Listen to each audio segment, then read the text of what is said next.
Testing 1, 2.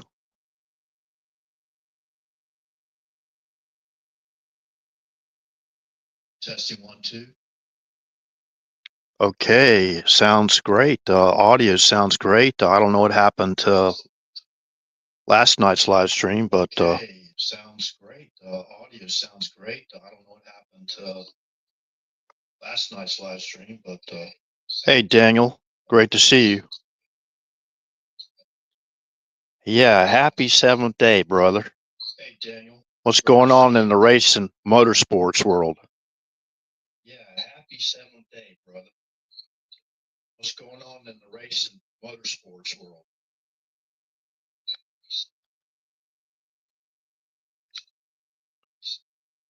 Well, I don't know if y'all remember as people come in. I don't know if y'all remember when I first started the live stream that I had a big problem with a microphone about 2 years ago, 3 years ago. Hey, Tanya, good to see you. Good to see that. Was that Liberty Warrior? He's back up. His channel's back up. Mike over there, Liberty Warrior, I guess Nation. I think I saw you over there last night, Tanya, in the chats. I think I saw you there, but his alerts work because I got the alert, and that's what how I knew his channel was even up again. But yeah, I'm gonna pretty much turn over tonight's live stream, other than what I'm going to talk about, as far as the title of the live stream. U.S. Navy finds advanced civilization structures during the Cuban Missile Crisis. I just learned this. Yeah, he was there. Okay, great, man. Great. Yeah, I saw Jeff B was there too. With Top Shelf, Jeff B was there. Star of the show, or one of the stars of the show.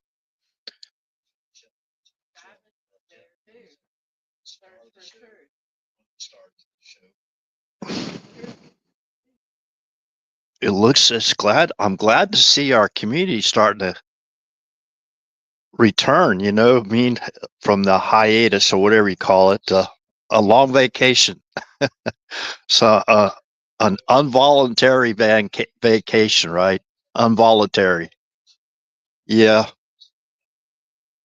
RH had to go through that involuntary vacation too for quite a while.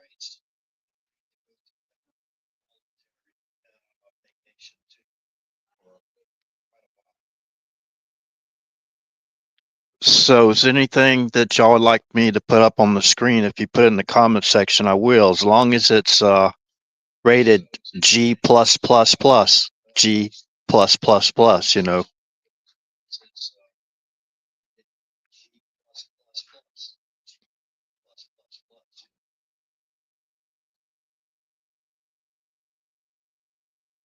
y'all?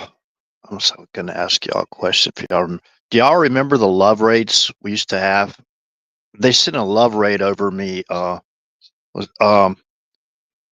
Mike and them were talking about Sean Phelps last night, and Sean, the late Sean Phelps, the great Sean Phelps, we all loved. He he was very instrumental in getting me going on Rumble, getting me followers over on Rumble, because all I needed was 100. After they deplatformed me off of YouTube, that's where I started. I think I was using the Restream app.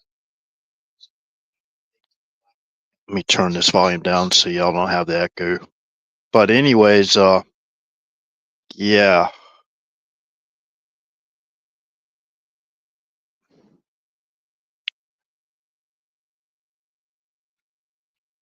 Yeah, Shane Phelps, right? Hopefully I'm pronouncing it right. They even let me up there on their their what do you call that platform, whatever. So allow me my free speech. That's what's you know. But it just appears to me that they're still basically throttling this channel back, even though I'm up and live, but it's nothing like I had a show. Let's see, man, go check on it again real quick, and I'm not bragging by any means, but you know what I mean. Uh,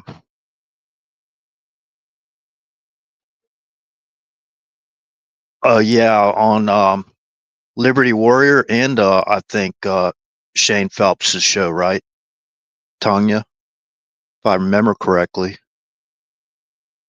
And I remember them getting mad at me because, like, there was one guy that was always on the show. He was a veteran. I can't remember his name. He was attacked when he was trying to fix repairs his barbed wire fence, and he lived. His property was like right adjacent to the border, the southern border. I can't remember exactly.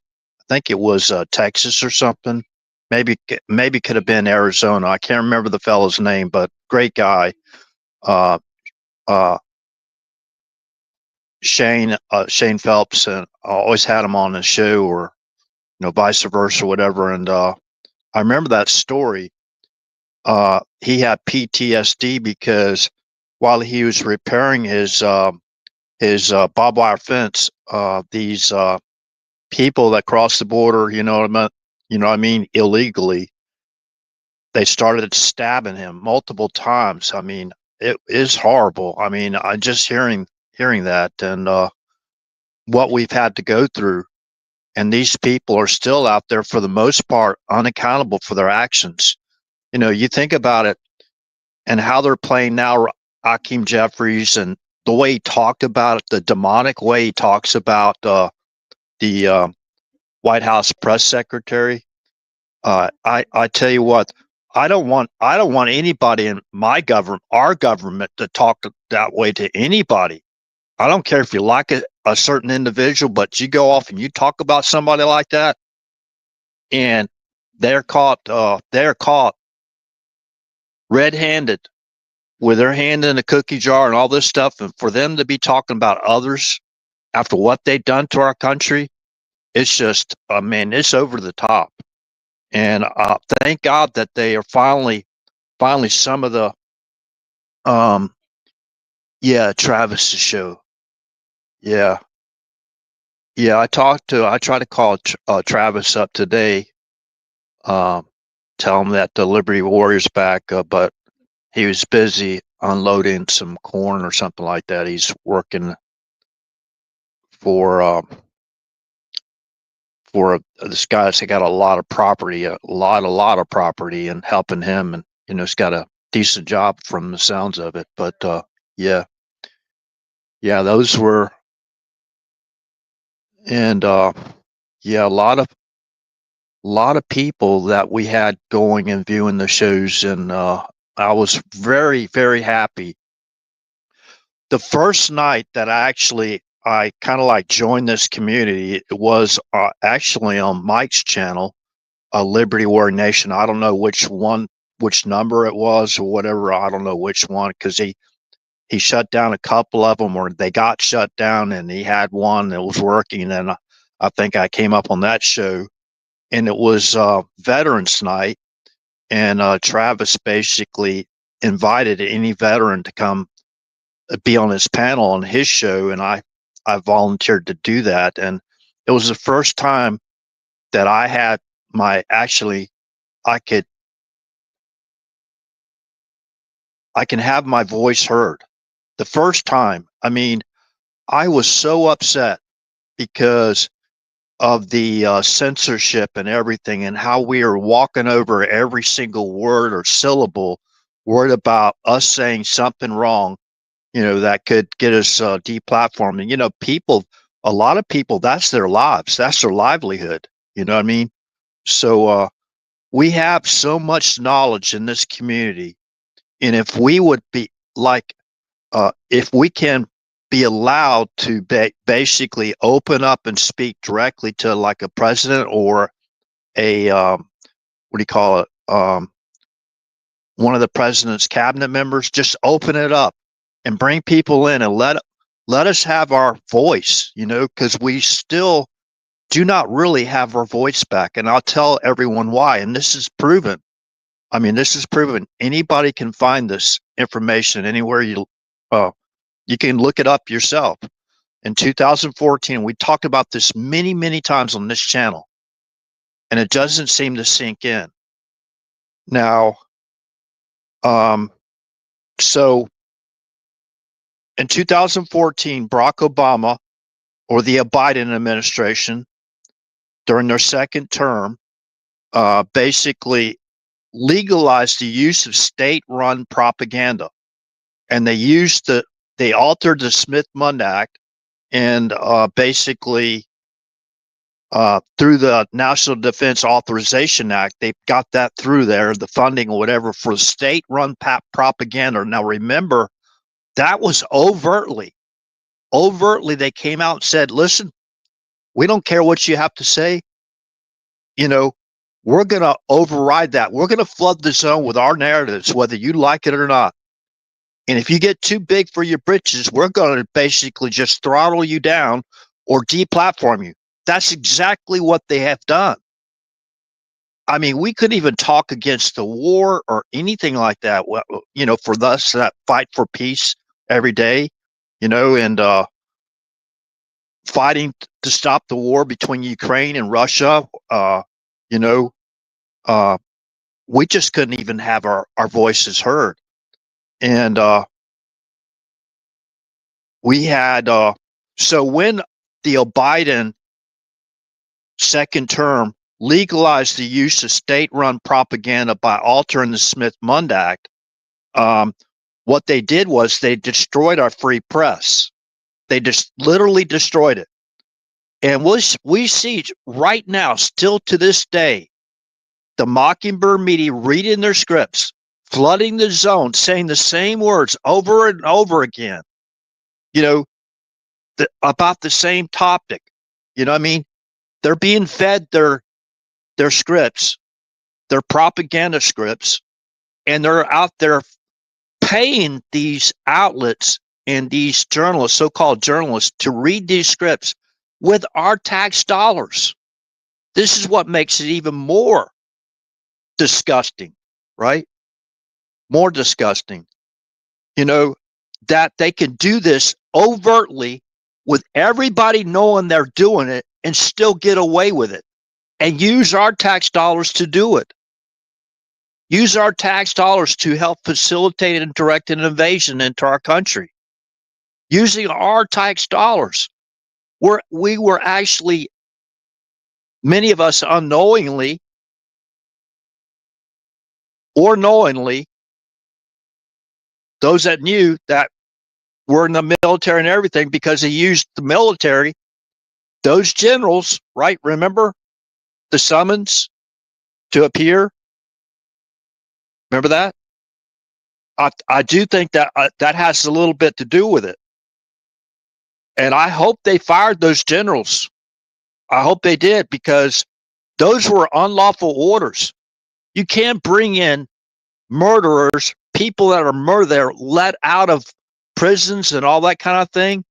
You can't just fly them into our country and set them up on military bases and then allow Department of Transportation, DOT buses or what do you call it, means of transportation to come pick them up at those bases and take them to those districts, where they're redrawing the maps and everything to basically overthrow the United States of America. That I mean, they're still doing the same thing, and none of these people, the people that need to be held accountable, are still walking free as free men and free women. And if we'd have done anything even remotely close to what they did, we would be in prison right now for a long, long time, GI. Long, long time, GI. You go prison, GI, long, long time. You know what I mean? So these are some of the things we were talking about, especially people in the military that served our country, you know, and we're just heartbroken to see all this stuff unfold and them using the military like that, and these high level high level officers, these flag officers, basically going along with it. You know what I mean?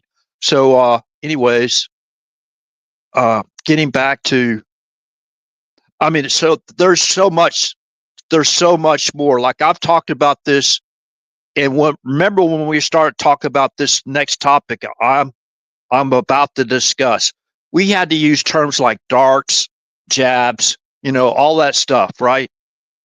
But what made me probably the most, what angered me the most, probably, is those jabs and what they have done.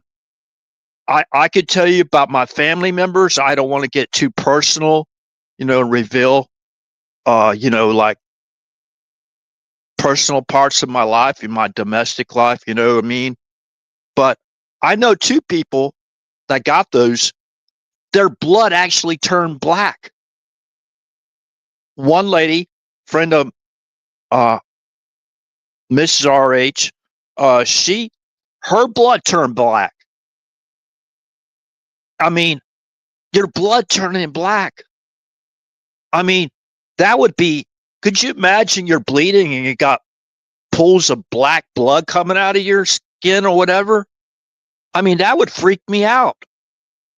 So that's why the place card holder video, I keep sharing this, where it looks like a Pentagon briefing. There's a room in there, and I don't see. They're going to say, "Oh, that's clickbait. That's basically conspiracy theory." All this stuff, because the speaker wasn't Bill Gates, right? Doesn't mean to make the rest of what the guy was saying about the fundamental vaccine for religious fundamentalists, right? So, and the VMAT, right? The VMAT2 gene, how they were going to disrupt the VMAT2 gene. In my opinion, that gene is our God conscious within us. Say what?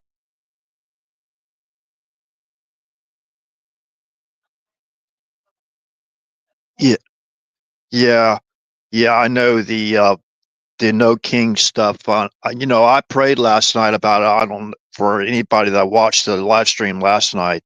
I did pray, and um, that God intervenes to stop these evil doers out there from any type of violent riots or hurting anybody. I don't want to see anybody hurt at all. Nobody likes to see that happen. I mean, this is just ridiculous, and these people have gone way too far. And they have to basically hold these people accountable. If they don't hold these people accountable now, we probably will never ever get our country back. Our country is still teeter tottering, uh, teeter tottering one way or the other. And I'm not trying to be negative here. After all the good things that this current administration is doing during the second term, but the cabinet's a whole lot different than back in the first term. I mean, that was like a nightmare. You know what I mean? And the censorship. So the censorship, you know, it goes back again to the 2014, and at the same time, this is what really kind of wakes me up in a way, right? Gets my attention. The same time they did that, that was about the same time that Obama brokered a deal to overthrow Yanukovych in Ukraine that started the war to begin with. A lot of people fail to remember that, or a lot of people don't even know that because we've been censored so bad. Channels like this and other channels, and a lot better channels than this one, I admit. Hey, I just started up a unprofessional live stream to basically get to have my voice heard. That's what I did. far as y'all remember, I've never become monetized, at least voluntarily. Doesn't mean I might not want to in the future, but I just wanted to get my information out there for people to listen to it, to hear it, and go in and do your own research. And, hopefully it fills in some of the blanks or fills in some of the dots, whatever that people in this community haven't connected yet, to help make America great again. So, I mean, so we're going back again to this, that when they basically destroyed our free press, which is our constitutional right, to have, they actually did it overtly. And it coincided with the overthrow of the president of Ukraine that had a peace treaty with Russia because they were planning a war. That's obvious, right? You want to shut down any truth about what's going on because it can implicate them, and it has implicated them. Now, Barack Obama revealed that publicly, in case people didn't know, on 2/1/2015, while he was being interviewed on CNN by Fareed Zakaria, the guy, the author of The Post-American World, is when he revealed, he said it in his own words, we brokered a deal to remove Yanukovych from power. Then he fled to Russia, right? Why do we think he fled to Russia, Yanukovych, who had a peace treaty with Russia? So they wouldn't do to him what they did to Gaddafi, right? No matter what your thoughts are on Gaddafi, I don't want to talk about the guy's gone, and he died a horrible, horrible death. And, I'm not, he was cooperating, far as I know, far as far as I remember, he was cooperating. And at that time, at that operation, I'd already been retired from active duty. I don't know how long, but I've been retired now from active duty going on 24 years. So anyways, the title of tonight's live stream, again, U.S. Navy finds advanced civilization structures during the Cuban Missile Crisis. Now,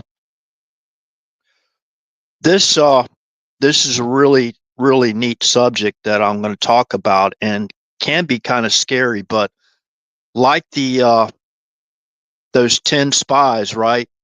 I'm not going to put out an evil report. Hey, if God is with us, who can be against us, right? As long as we're on the right team spiritually, like John chapter 17, our team spirit. I ask people to go check that out whenever they can. But anyways, if there anything that y'all would like me to talk about.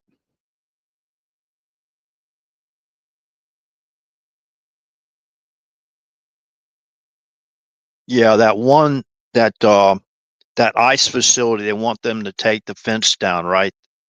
I thought they were going to go in and remove it themselves, Pritzker or whatever his name is. Yeah, we're going to have to keep a close eye on that. Now, again, Article 4, Section 4 of the Constitution, United States shall guarantee to each state and union a Republican form of government and shall ensure against invasion and against domestic violence. When the state-run governments or the local governments at any level refuse to basically protect their own citizens from domestic violence or an invasion, or to try to undo the invasion, that's when the commander-in-chief and the president of the United States, as the top level law enforcement official in our country, he's there to enforce the law. If these people willingly refuse to enforce the law, either in their cities or their districts or their county or their state, that's when the president of the United States has to take over. And I don't care who says anything about posse comitatus this, posse comitatus that. I don't care. I don't care. That's one of the main jobs of the President of the United States. And he's justified to do that with Article 4, Section 4 of the Constitution. The U.S. Constitution is the supreme law of the land, not any judge. I don't care if the judge is the supreme, what do you call that? Chief Justice or whatever, John Roberts or whatever that justice's name is. They're supposed to be issuing opinions based off the Constitution. That's it. It's just that simple. And when they fail to do that, if they criminally obstruct the President of the United States from doing his official duties to help keep us safe, and it results in murder, mass murder, like in the case of fentanyl, and they basically were complicit in that action of murder, because if it wasn't for them and they had not done their job and stopped it with their ruling based off the Constitution, then it would not have happened. So if they have done that and they conspired to do it, then they can be arrested. They can be arrested. Any judge, any senator, whether it's U.S. senator or local senator or state senator or whatever, any law enforcement official, anyone, any governor that blocks the President of the United States constitutional duty, one of his main constitutional duties, and they criminally obstruct him from keeping us safe, which results in murder and mass murder, the President of the United States has to take action. So how many people out there would agree with that? How many people out there would agree to that? Right. Yes, sir. T3. And it seems like we're going back in circles again. They're testing us like that little guy with a pitchfork and the red leotards and the horns, you know what I mean? The horns, that dude, he keeps on testing us, right?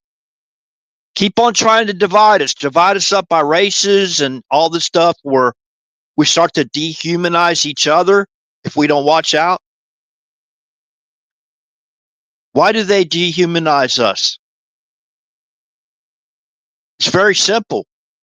That's a satanic tactic to dehumanize us, to basically make it appear we're worse than an animal, where they can go in and slaughter what they think in their own mind, whatever they put in their own mind.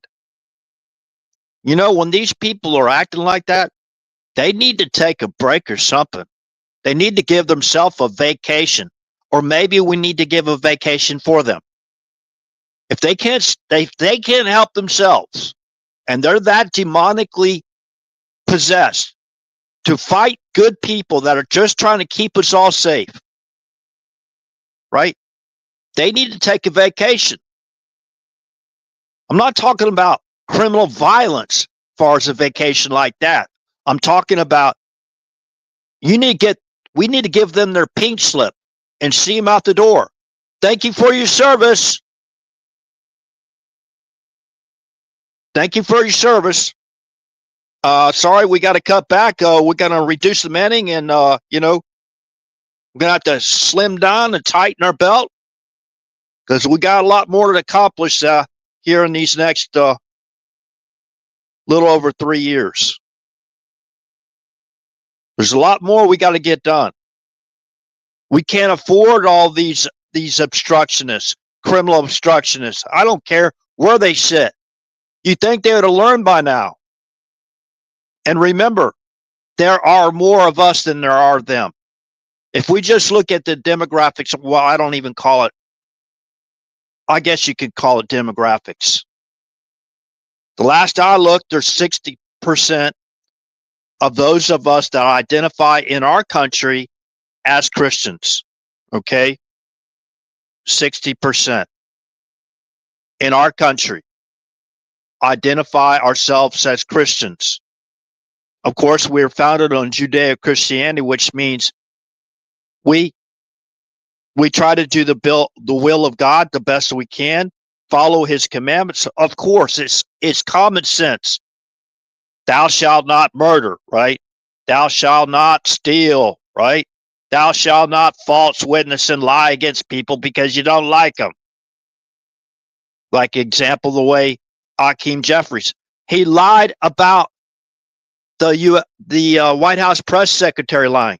He's lying about her lying, which is ridiculous.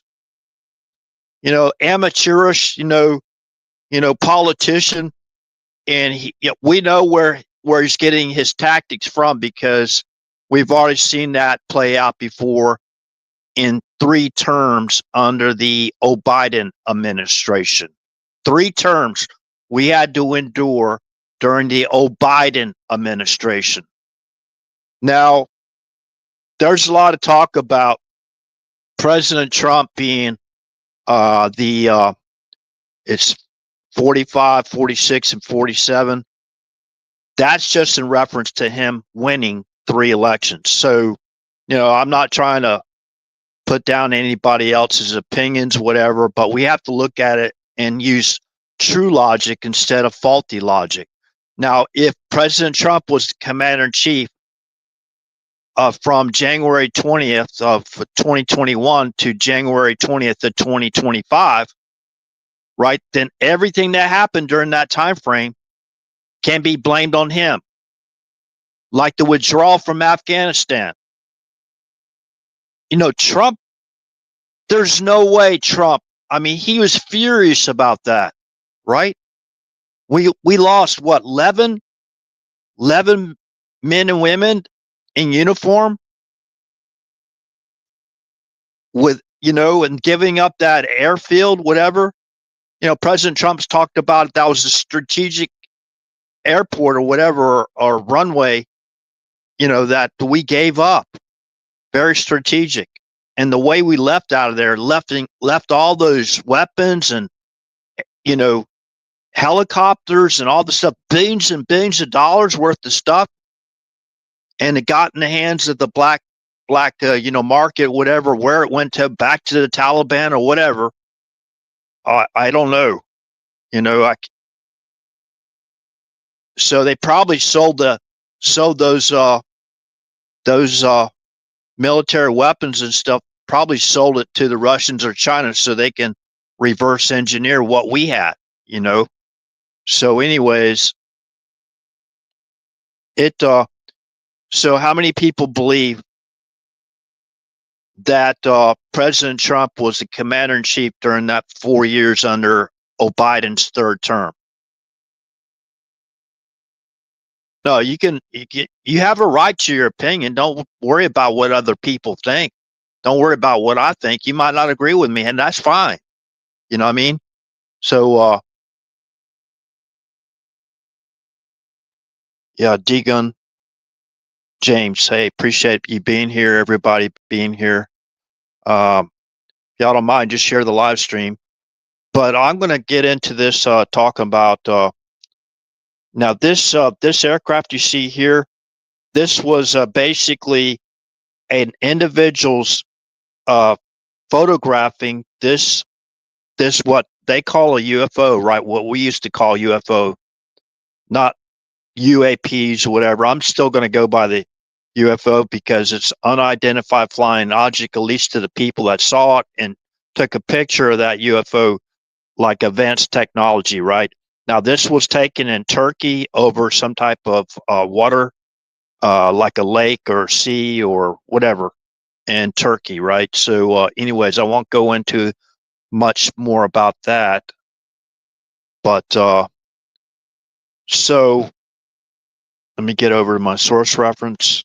If y'all don't mind, click the thumbs up if you don't mind, and YouTube, and I'm going to head over to Rumble real quick to see what's going on over there. Do a sound check. Yeah, the place card holder video is still going on Rumble, even though we've been live for a while now. Hold on a second. What's going on here? Okay, so Gave myself a thumbs up.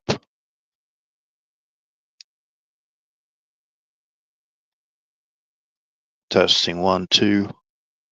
Hold on a second. Testing 1, 2, Rumble.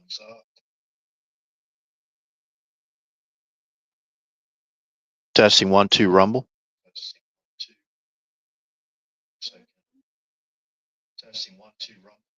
All right. Good audio on Rumble as well.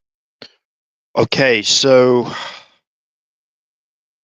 I'm going to bring up a couple of individuals real quick and basically provide source references for some of this information I get. A very, very intelligent guy. Hold on a second.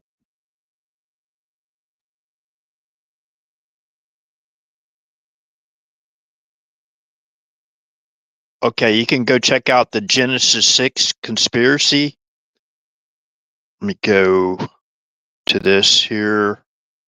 You can Google search that. General Genesis 6 conspiracy, Nephilim giants plan to enslave mankind. Okay. That's on YouTube, and the originator of that information is, let me get his name here real quick.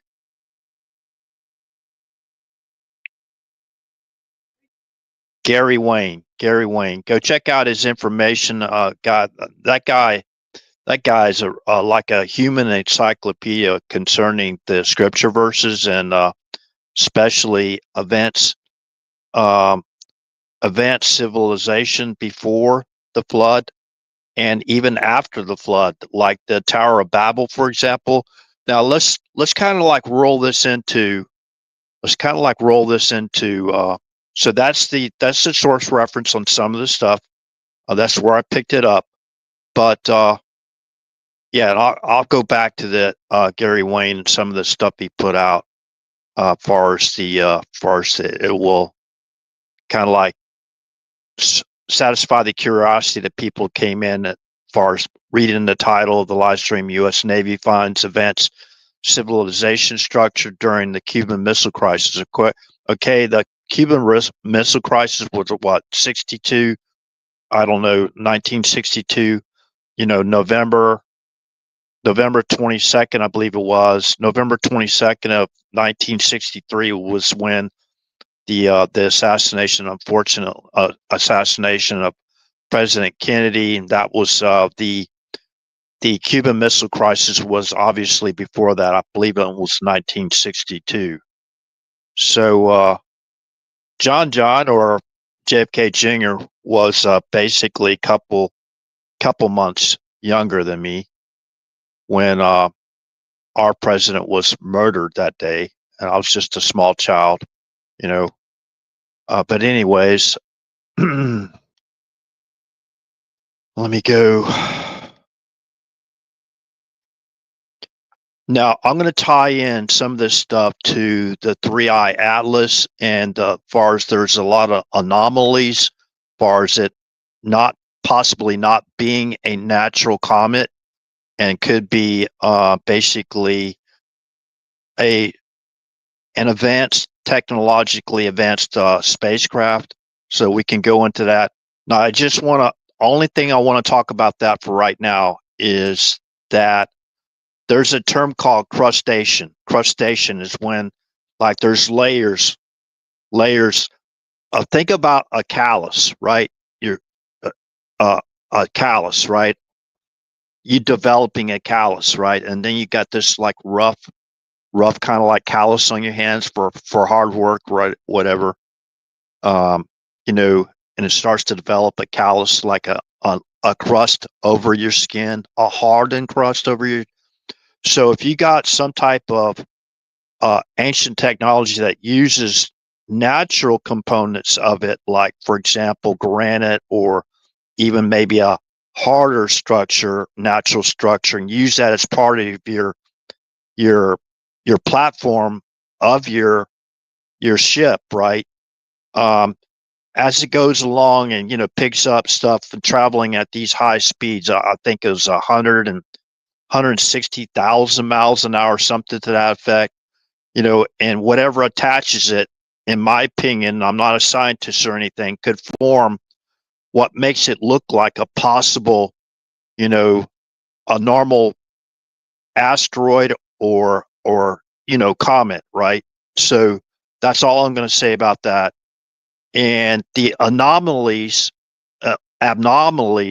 of it not being a natural basically asteroid or comet, whatever, is there's a lot of them. And the course it's taken to fly by, I think it's Jupiter, Mars, Venus.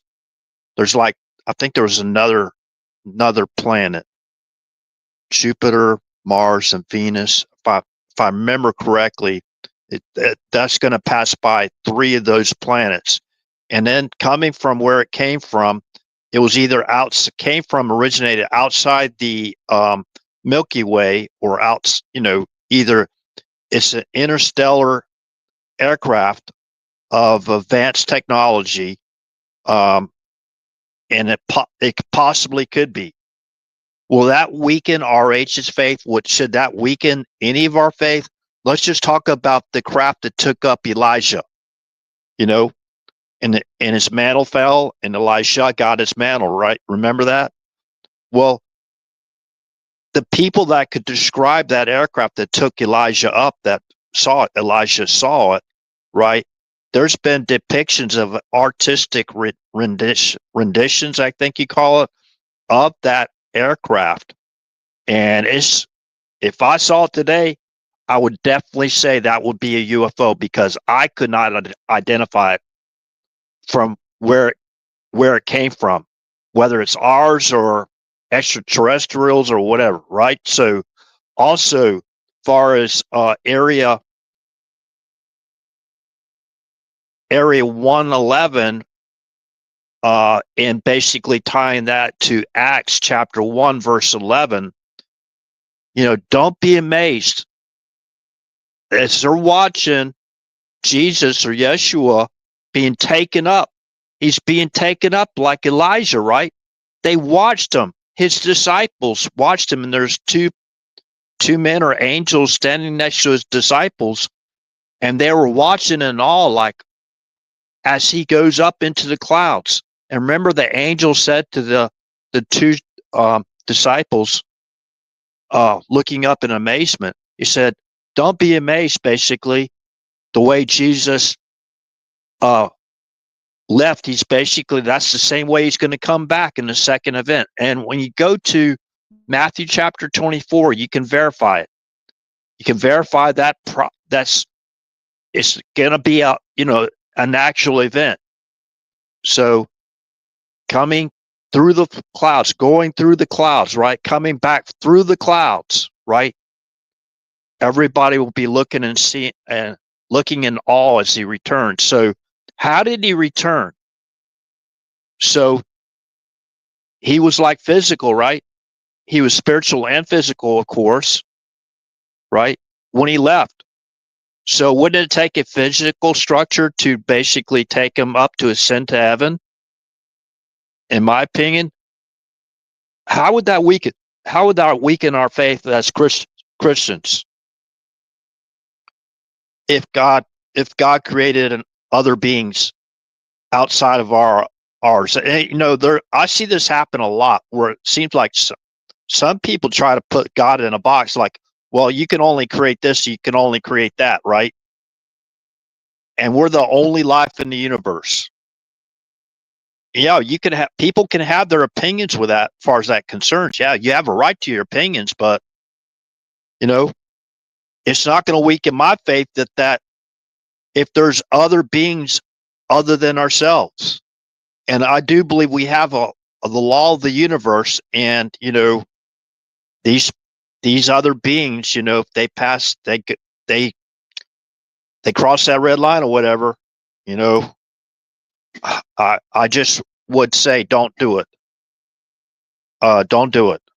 Don't try it, and don't cross that line, because God doesn't play with entities like that. You know what I mean? Or evil beings or whatever. So hopefully that makes sense. Now, U.S. Navy finds advanced civilization structures during the Cuban Missile Crisis. Now, I just learned that from the fellow I just referred people to. I heard about it the first time, and I'm surprised I never heard about this before.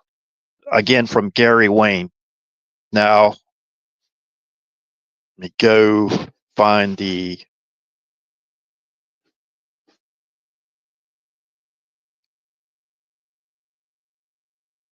Now, the source reference I found for this, and I didn't look very long. Now, Great Pyramids and Sphinxes found in the Bermuda Triangle. Now, this was dated January 3rd of 2014, right? This is from Tech Facts. Okay. Now, what I thought was very, very interesting in this article is that in the area of the Bermuda Triangle off the coast in deep water off the coast of Cuba, the U.S. Navy actually probably like stumbled across these pyramids in deep water. Now, and while they were in their submarine, right? That's how they came up across these megalithic temples underwater off the coast of Cuba in the Bermuda Triangle. Now, there's a lot of speculation about the Bermuda Triangle. Now, I can just put in an opinion, and I'm kind of reaching because this stuff is, you got to be like a scientist or whatever to try to even imagine and try to construct the possible what do you call that, reverse gravity type of effects. Reverse gravity. So what is RH talking about? Okay, what is he talking about? Reverse gravity or anti-gravity. Those structures underneath the water that was discovered by the United States Navy, those pyramids, they're in the Bermuda Triangle off the coast in deep water of Cuba, are larger than the Great Pyramids of Egypt. Okay, larger. And they have sphinxes too, right? So now going through the article as far as Tech Facts, let me read this article. Two scientists, Paul Vinsweek and Pauline Zalitsky, working off the coast of Cuba and using a robot submersible, had confirmed that a gigantic city exists at the bottom of the ocean. The site of the ancient city that includes several sphinxes and at least 4 giant pyramids, plus other structures, amazingly sits within the boundaries of the fabled Bermuda Triangle. According to a report by Arsaline of Terraforming Terra, Cuba subsea pyramid complex, the evidence points to the city being simultaneously inundated with rising waters and the land sinking into the sea. This correlates exactly with Atlantis legend. The disaster may have occurred at the end of the last ice age, as the Arctic ice cap catastrophically melted. It caused sea levels to rise quickly around the world, especially affecting the northern hemisphere. Coastlines changed. Land was lost. Islands, even island continents, disappeared. Arklene observes at the time uplifted portions of the mid-Atlantic ridge subsided also, including Lyonesse and the home islands and landmass around the Azores. Remember Lioness and the first night? What was it? King Arthur, remember? Does that remember the the queen or prince of Lioness? Remember, I think that's who he married, right? I wonder if that's where they got the name from. So at the Arclean observes at the time uplifted portions of the mid-Atlantic ridge subsided, also including Lioness and the home islands and landmass around the Azores. Even if that had not happened, this subsidence was amply large enough. Okay, so according to journalists, this is where the Navy uh, comes into, right? According to journalists, how the U.S. Navy is the one that originally discovered those megalithic pyramids and sphinxes in Bermuda Triangle area, deep water off the coast of Cuba. According to journalist Luis Mariano Fernandez, the city was first discovered decades ago, but all access to it was stopped during and after the Cuban Missile Crisis. This is probably the reason why I never heard of this. Remember, this just came out in 2014, this article. So a lot of things was happening in 2014. We just discussed one of those, far as legalizing the use of state-run propaganda during the Biden second term. Remember, a lot of things were going on during that time when this article was released. So, according to journalist Luis Mariano Fernandez, the city was first discovered decades ago, but all access to it was stopped during and after the Cuban Missile Crisis. Okay. The U.S. government discovered the alleged place during the Cuban Missile Crisis in the 60s.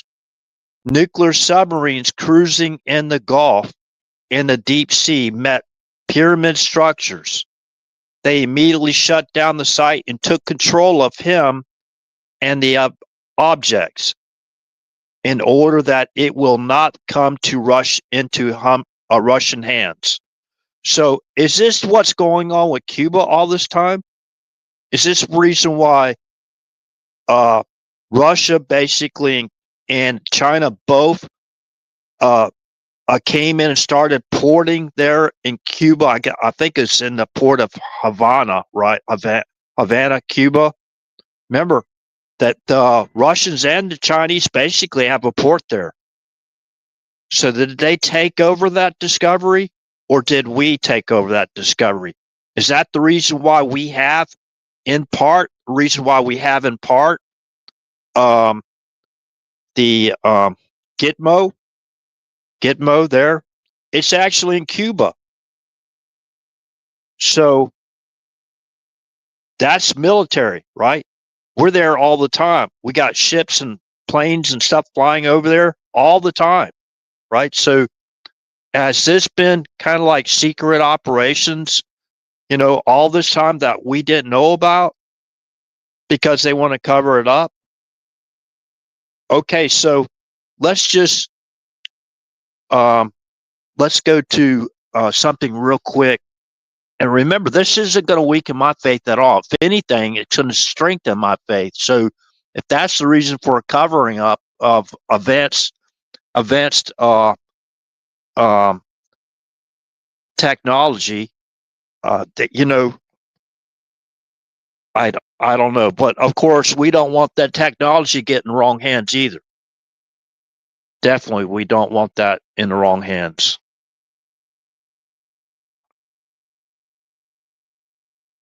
So,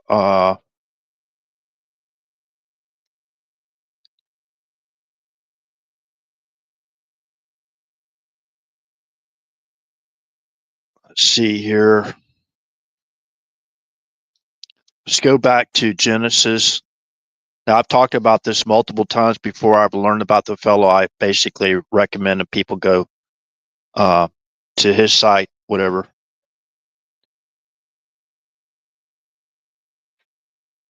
Okay, this is Genesis chapter 1, verse 26. And God said, let us make man in our image.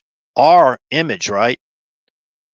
After our likeness, and let them have dominion over the fish of the sea, and over the fowl of the air, and over the cattle, and over all the earth, and over every creeping thing that creepeth upon the earth.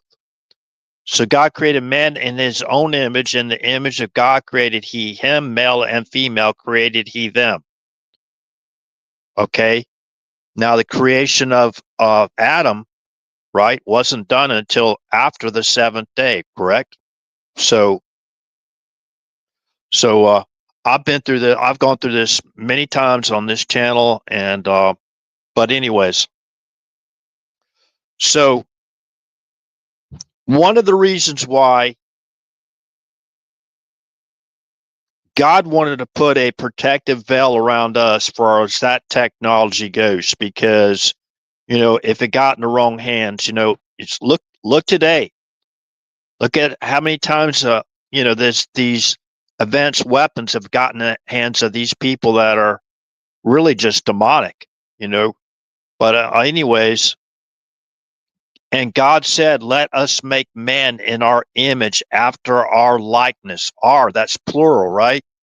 So that's including the sons of God, okay, right? God Himself, right, and the Spirit, right? So that the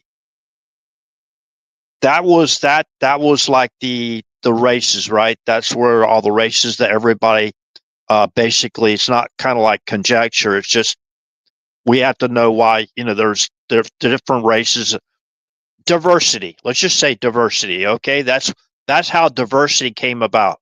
Let us make man in our image, after our likeness, plural, right? And let them have dominion over the fish of the sea, over the fowl of the air, and over the cattle, and over all the earth, and over every creeping thing that creepeth upon the earth. Now, of course, if planet Earth is our dominion, right? We we are actually we are authorized to protect our dominion, which means protect it from any evil force, whether human or extraterrestrial, whatever. We have the authority to defend ourselves from any attack, right? We're not trying to attack and stop the second event. God forbid, and that won't happen. No man-made device or even alien device, in my opinion, is going to stop the second event. So, people that think they got their little man-made weapons, and they think this high-level technology that they made. Come on now, we're talking about the creators of our universe. We're talking about God, who basically commanded the word, right? And then we got on our team the Holy Spirit. We're all on the same team. So those fallen angels, the rebellious angels, that's the reason why. And I agree, I concur that God basically created Adam, right? And to have that lineage of Jesus, right? That lineage, which later come through Mother Mary and Joseph, as like the foster father, right? The earthly father, whatever, you know, and to have that come about, right? So, anyways, let me go ahead and read this. And it says, right, and these are the generations of the heavens and the earth when they were created in the day that the Lord God made the earth and the heavens, and every plant of the field before it was in the earth, and every herb of the field before it grew, for the Lord God hath not caused it to rain upon the earth, and there was not a man to till the ground. But there went up a mist from the earth and watered the whole face of the ground. And the Lord God formed man of the dust of the ground, and breathed into his nostrils the breath of life. and man became a living soul. Okay. And Lord God planted a garden eastward in Eden. And there he put the man whom he formed, and out of the ground made the Lord God to grow every tree that is pleasant to the sight and good for food. The tree of life also in the midst of the garden, and the tree of the knowledge of good and evil. Okay. The knowledge of good and evil, the knowledge, the technology of highly advanced weaponry, whatever, that kind of thing. In my opinion, God didn't want us to have that. He didn't want us to have that kind of technology. But anyways, it was the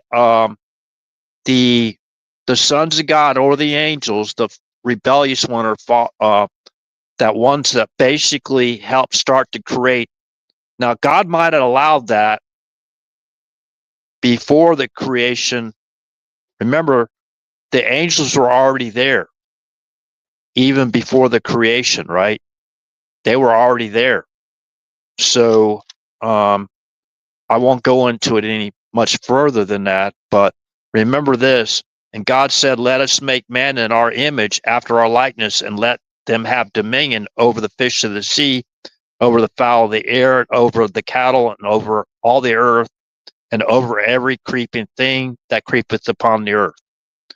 Okay, so in our image, that you can say, look at it as far as diversity goes, as far as the races, whatever, or the tribes, or however you want to describe that, right? So, anyways, they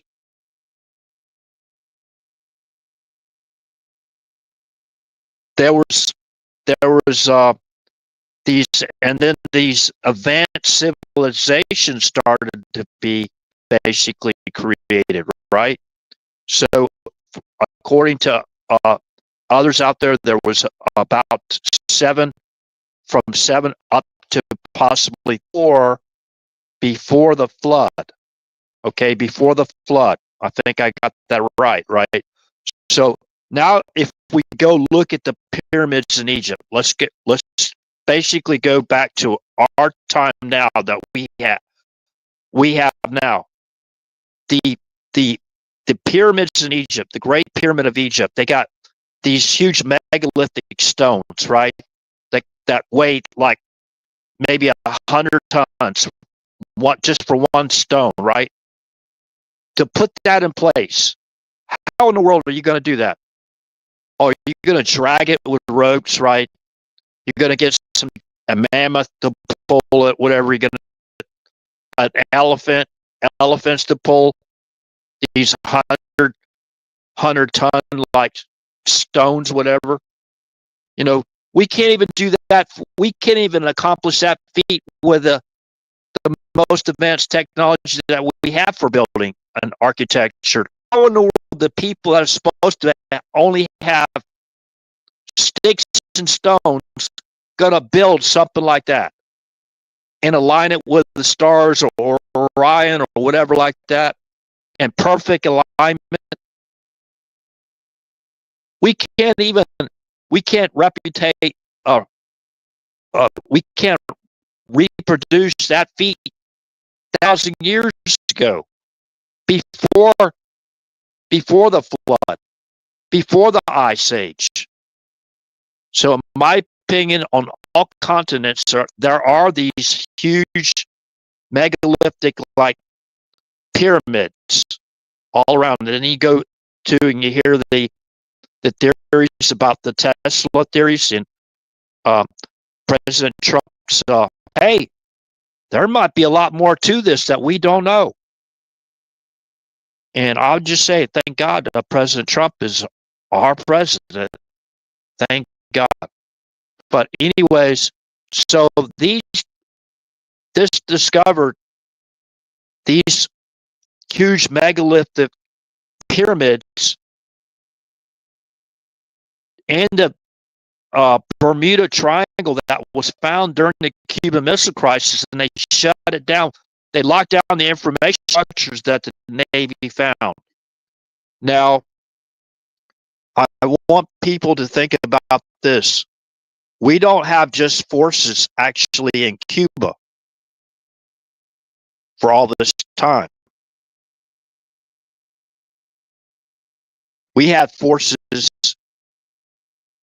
um, in in off on the shore there, or in the waters there, and these secret kind of like ports where these submarine ports are. We're not too far where they got these highly and other type of highly technological craft that we have. We already have this a lot of stuff. We already have submersibles that basically can fly. I mean, pretty much fly underwater and basically come out of the water and take off and fly something similar like you do F-35, right? How F-35 can take off vertically and then start to fly like a take off vertically like a helicopter, then it starts flying. I mean, that's the known technology that we already have. For years now, we've already known about that technology. Could you imagine what we have that we don't know? Highly advanced technology. And that ain't nothing compared to what the angels had, right? That's we still haven't even caught up to what the angels had way back here when it talks about, and God said, let us make man in our image, after our likeness. At the very genesis of the earth and the creation, the 7-day creation, the technology of these angels. We don't. And to basically prove that, what people can actually put their hands on and actually see with their own eyes are these great pyramids. We got Antarctica. I believe there's great pyramids there. Probably huge, even more, maybe even more, because of there's some things I could talk about that I won't talk about tonight because it goes into another subject. Operation High Jump goes back to Admiral Byrd and that kind of thing. I happen to know somebody that volunteered to go to Antarctica in the U.S. Navy twice during Operation Deep Freeze, the largest scientific expedition in the history of the planet. Don't we think that's kind of interesting or important? The largest scientific expedition for planet Earth was Operation Deep Freeze. It still remains one of the most scientifically explored continents in the world. So we have South America, we have North America, obviously. Okay, we have Europe, Asia, Antarctica, and we have Australia. Did I name them all? Am I forgetting? What am I forgetting? Said Asia, North America, South America, Antarctica, Europe. I'm forgetting probably a couple of them, but just doesn't come to mind right now. It's not really that important, but I think people get the idea, right? So, so they supposedly have pictures, and they won't even share the photographs, naval photographs of those structures. We've had those photographs since the 60s. And remember Operation High Jump, that was like what, 1948 or something like that? 1948? So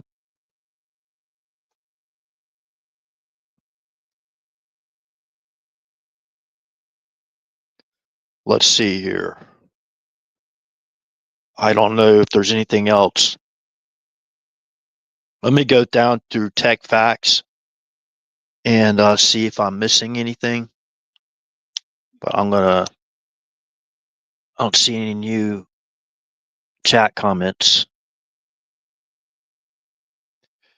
Yeah, T3, if you're still here, President Trump may have implemented the Insurrection Act and we don't even know about it.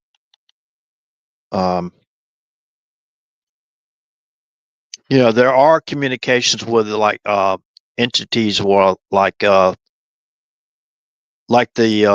Supreme Court, and they do. I'm pretty sure for our safety, for our safety, they do probably have agreed or basically given the approval to take a certain action, like invoking the Insurrection Act because of what's going on. And they're not going to go out there and give all the evidence. They're not going to release all the evidence, especially if there are they're about to start up new grand juries and that kind of thing, and evidence, right, that has come from these secret grand juries, whatever. So if it's ongoing investigations and grand juries going on, they can't um, signal that information to these evil ones out there, because we might not be able to catch them, and it might be worse. Might be a worst case scenario. If that makes sense, right? So, anyways, let me go back to this article again.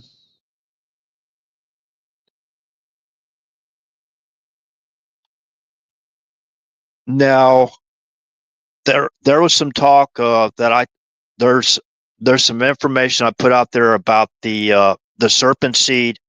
I won't get into the arguing about that, about basically Eve basically having, I just say it, sex, with the serpent, or Satan, or that old serpent in the garden.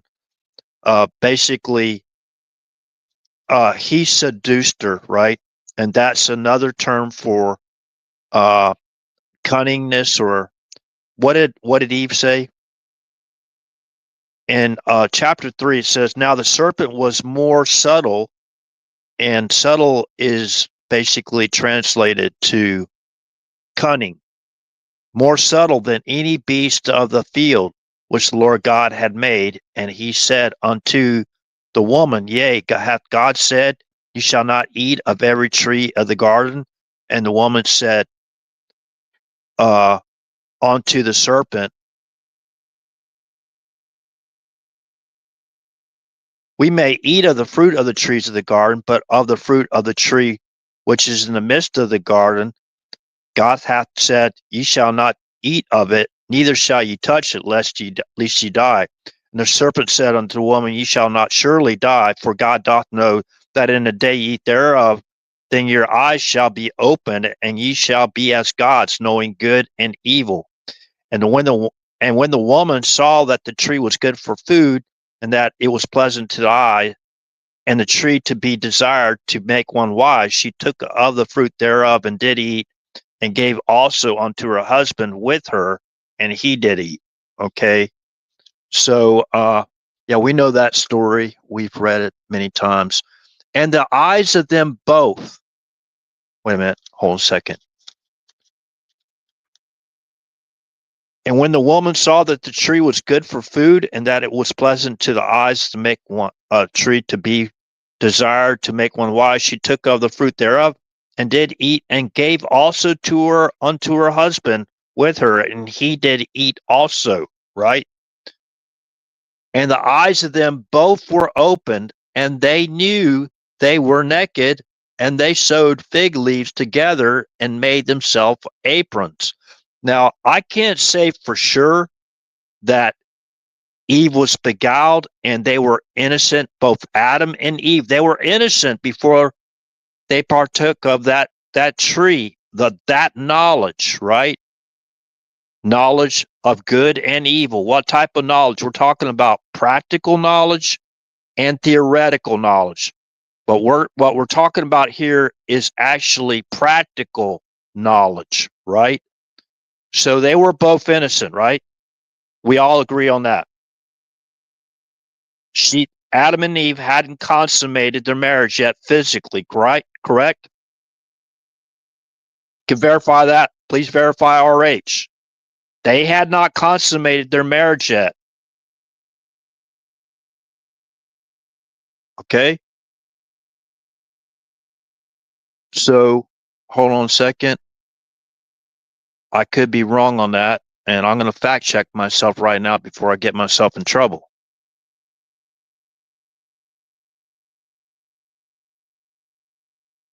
Right. So that was, and the eyes of them both were opened, and they knew that they were naked, and they sewed fig leaves together and made themselves aprons. So that was Genesis chapter 3, verse 7. And then it goes to after God cursed basically the serpent, he said, and I will put enmity between thee and the woman, and between thy seed and her seed. It shall bruise thy head, and thou shalt bruise his heel. Right? Talk about the woman's seed, right? Her children,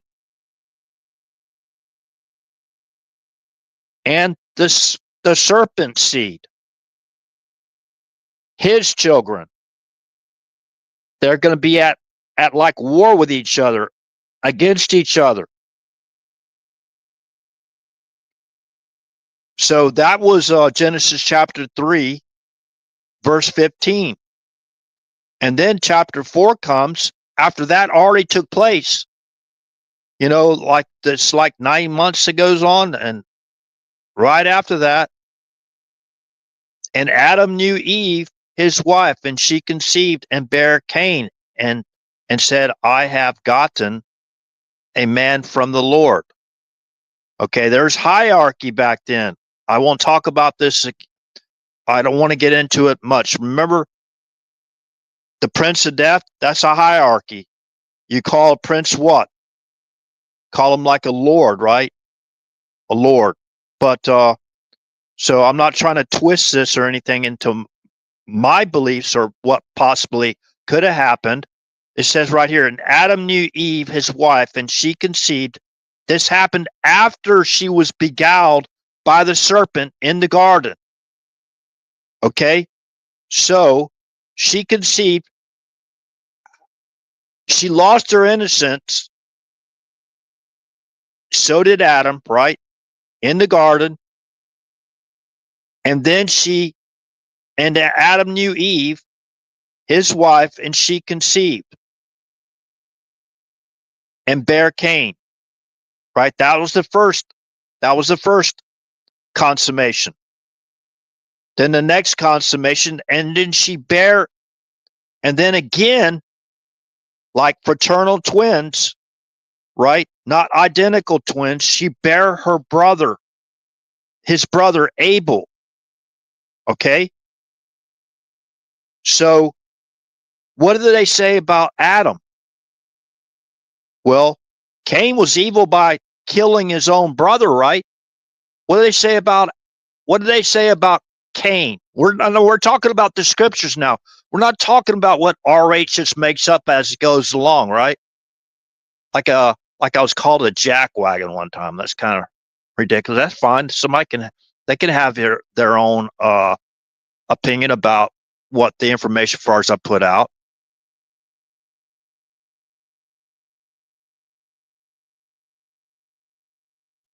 Yeah, they were innocent. They were innocent, right? They were like pure. Y'all know about, if you go look this up. Go look this up. There's actually salmon that go spawn, and after they spawn, what happens to them? That they die. Go check it out.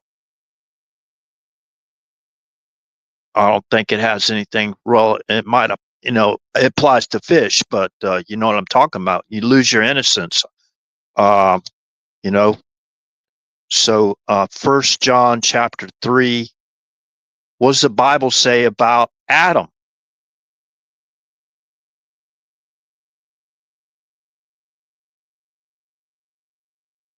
No, it actually says, yeah, it's associated with Adam. Hold on a second.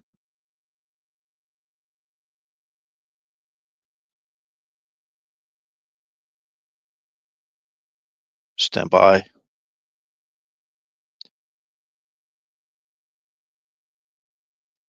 Okay, this is First John chapter 3, verse 9.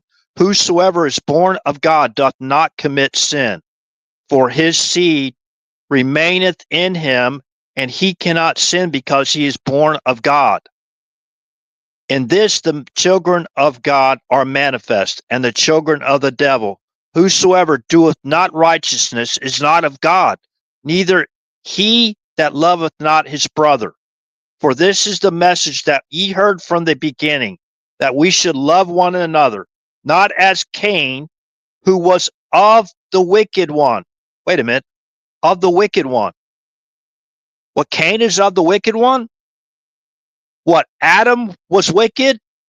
Or was the serpent in the garden wicked for seduction and beguiling Eve? Wait a minute, so that doesn't kind of like match up, right? What did Adam do? He made a mistake, right?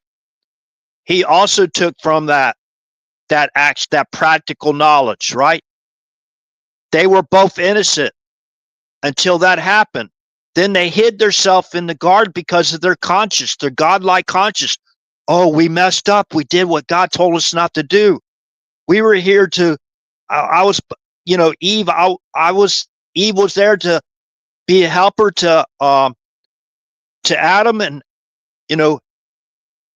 Adam was there to basically tend the garden, right? That was his job. That's what God put them there for. God breathed his spirit into Cain through his nostrils, into Cain, through his nostrils. So the Cain of that wicked one, Cain of the wicked one. Who's the wicked one? The serpent, for beguiling Eve. And then while he taught her, she taught her husband. Then as husband and wife, they consummated their marriage. They already lost their innocence, right? And the firstborn was Cain, a fraternal twin of Abel, his brother, who a continuation in the pregnancy, giving birth, Abel was born. So now I could still be wrong. People that teach the serpent seed, we could be wrong. And why? How could we be wrong?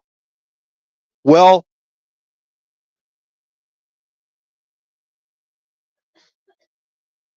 um,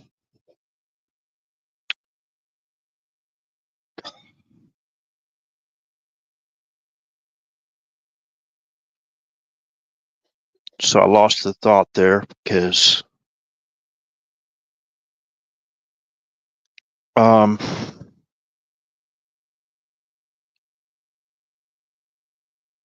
just bear with me.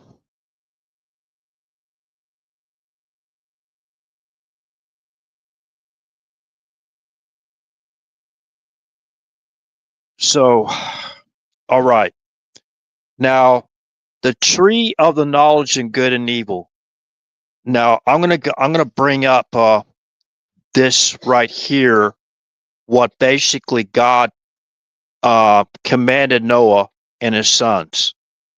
Okay, this is Genesis chapter 9. I'm going to get to this about that tree of the knowledge and good and evil. Now, this could match up where this doesn't include, um, you know,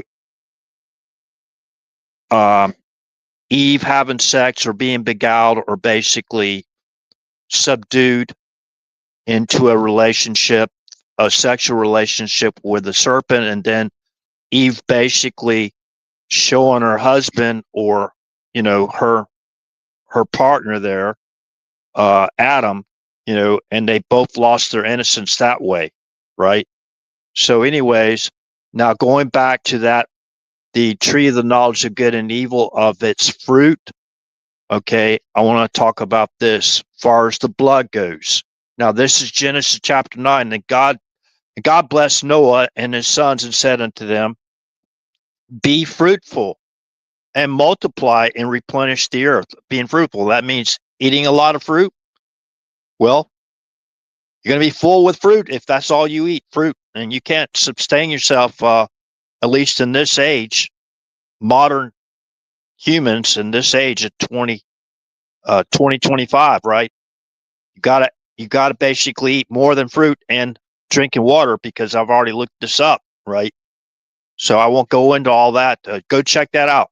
Go look up all the fruits, the list of fruits in English. Okay, go look at all the fruits that you can eat, and pay attention to not to add to or take away, but also pay attention to Revelation chapter 22 and verse 1. And I'm not adding to or taking away.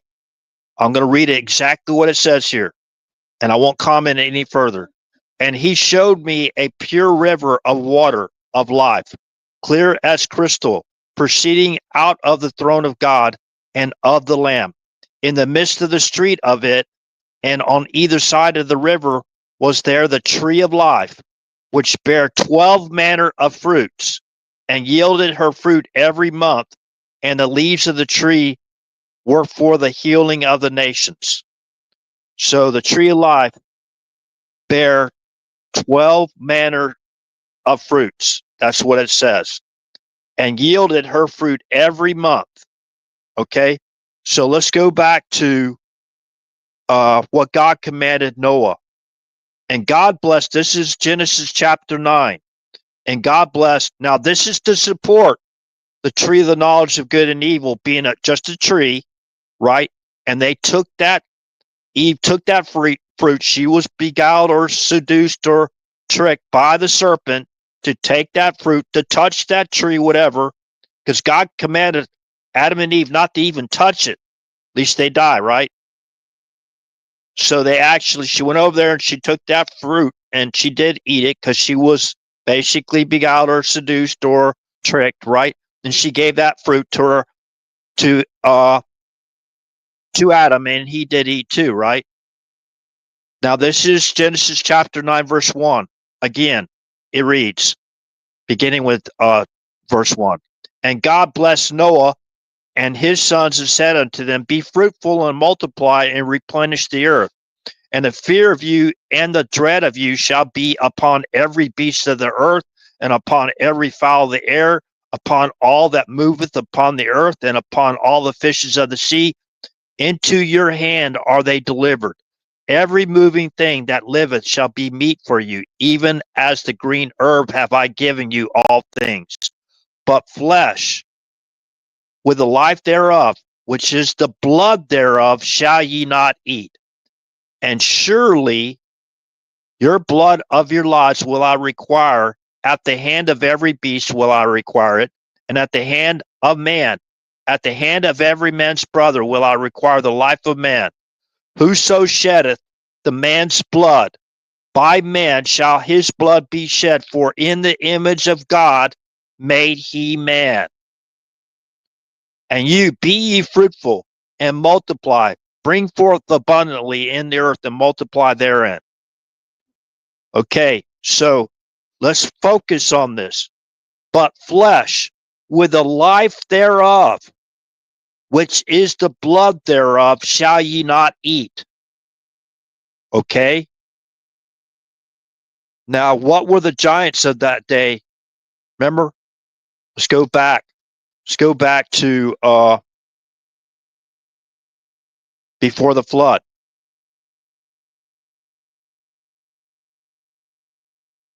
Now, this kind of matches up with the how the Nephilim or the giants survived the flood. And the Lord said unto Noah, come thou and all thy house into the ark, for thee have I seen righteousness before me in this generation. Of every clean beast thou shalt take to thee by sevens, the male and his female, and of beasts that are not clean by two, the male and his female. Unclean beast or creatures, right? Unclean. And of beasts that are not clean by two, the male and his female. That's how possibly that the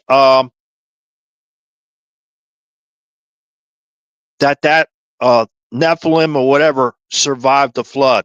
Now I want to talk about something real quick about far as these trees. The trees far as the Carboniferous period. The period before,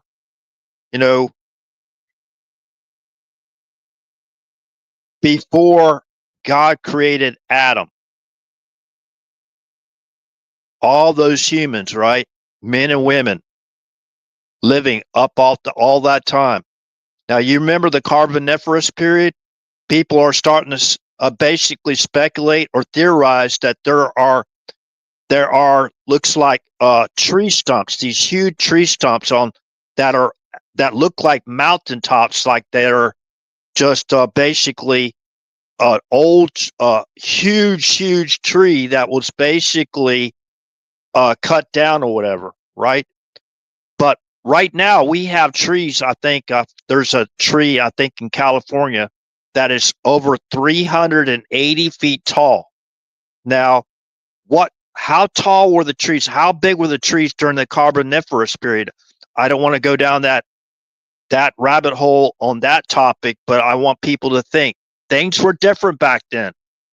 If you think about it, everything, the food that God created, every herb, everything that he gave us to eat. Think about how healthy we were back then. How healthy we were. And then Satan came along and made a counterfeit of everything of God's creation, right? And that's the reason why we're sick. We have all this sickness.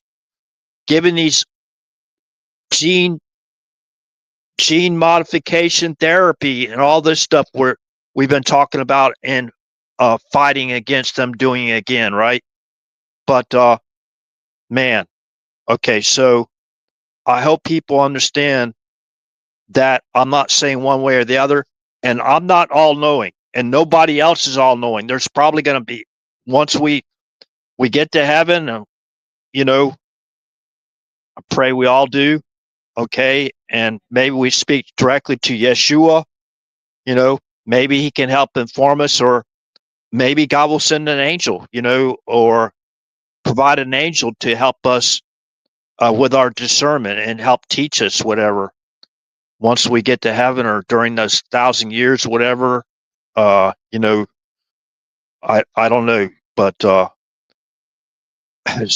nobody can basically, based on far as my understanding, of course, God could give us the gifts of understanding and wisdom and discernment to understand the entire Bible, right, and correct certain things, right? God could do that. That it's been translated into the English language from the ancient Hebrew or whatever. So, let me go back here real quick.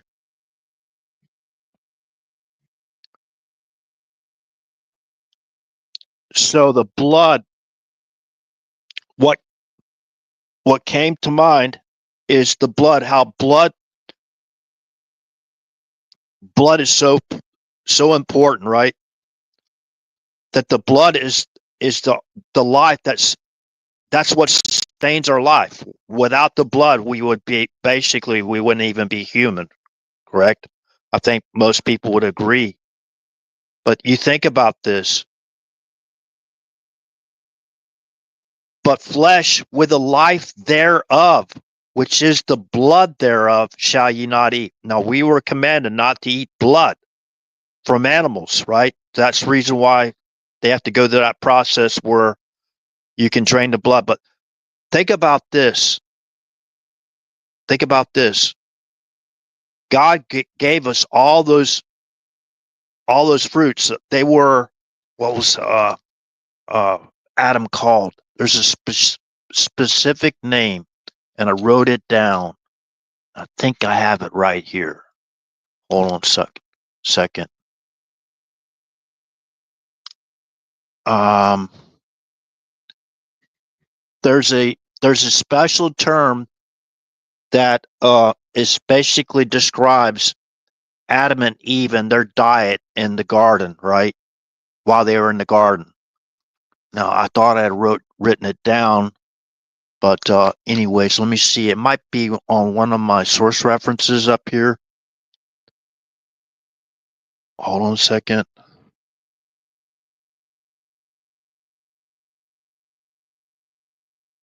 I have the actually definition.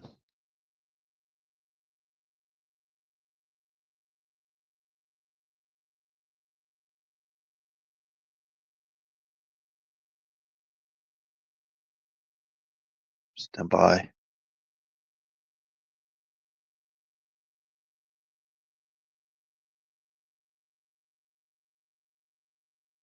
Man, let me see here.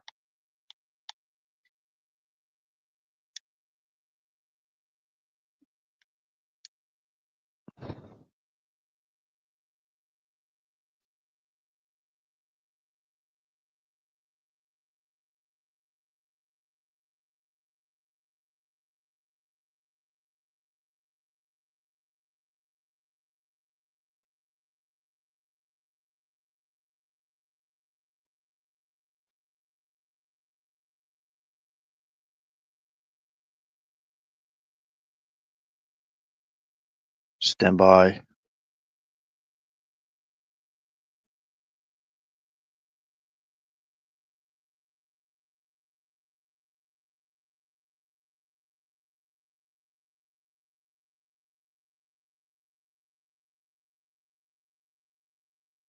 It's kind of like a vegan, right? But there's a different term for it.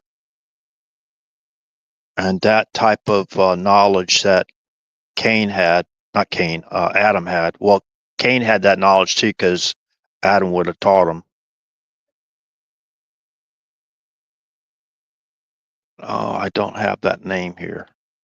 If anybody remembers that name, if you could write it in the comment, help me out there. I appreciate it.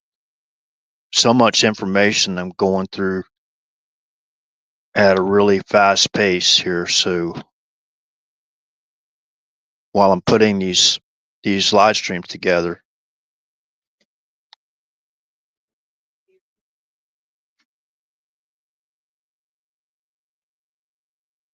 Okay, it's not here. It's somewhere else. But yeah, I can't find that source reference again. It's a special name for that type of diet that was in the garden. Now, I was looking up, okay, since the blood, you know, the blood is so important for our health, right?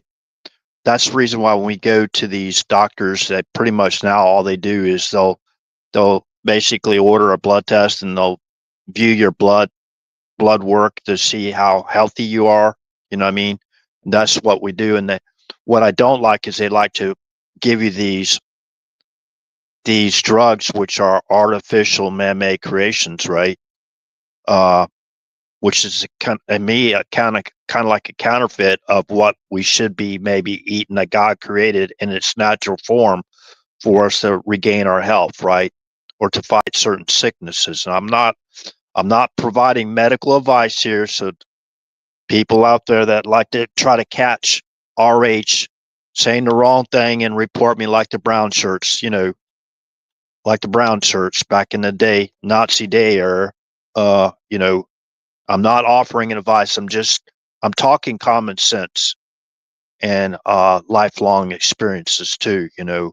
So, anyways, I was looking up, going through all the listed fruits of far as in English and going through and looking at what the how good they are as far as cleansing your blood. You know what I mean? And we're thinking about, okay, cleansing like for example, that certain time of the month that women have, when they pass that unclean, you know what I mean? And but men don't have a way to cleanse it or pass it, right, other than, right, as far as my understanding, drinking water, pure God-given water, that kind of, in that structure, right? And then maybe eating fruits, right? And fruits can do like, for example, lemon, right? Lemon and water, eating a lemon or whatever, and water, and go check that out and look how it cleanses our blood, right? So I think a lot of that is overlooked, and so bear with me as I try to stumble along with this and try to remember what I was learning today to share with people in the live stream. So it's very, very important. So our blood and the state of our blood. So and to keep it healthy and help it cleanse. So please go check that out if you haven't done so already. And I'm probably way behind a lot of people in this community. So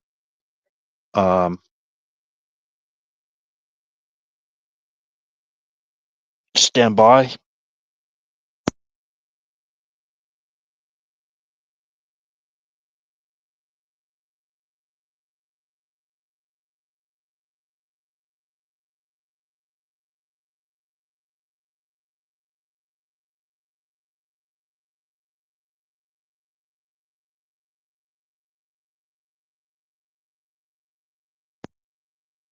So I want to talk about this real quick. Now, again, we have to, some of us, we have to basically strengthen our faith. And I'm talking about myself too. I'm not lecturing anybody here. And basically have faith. If we get like or we hear an evil thought, somebody speaking evil thoughts out loud, uh, we have to remind other people, hey, be careful, because you can speak evil into existence. Our words basically carry a lot of power, right? And before we start to talk about certain possible evil events, and I've done this myself, so I'm guilty too of this before, and I may be guilty of it, maybe unknowingly. Again, in the future, I try not to do this anymore. But before you speak something that's possibly evil, like associated, for example, I was talking about the no kings, whatever, what I mean, and possible events happening out of that. Why don't we just pray to God in our minds to basically that God puts a hedge of protection around us and stops that from happening before it does happen. Okay. So, hopefully that makes sense.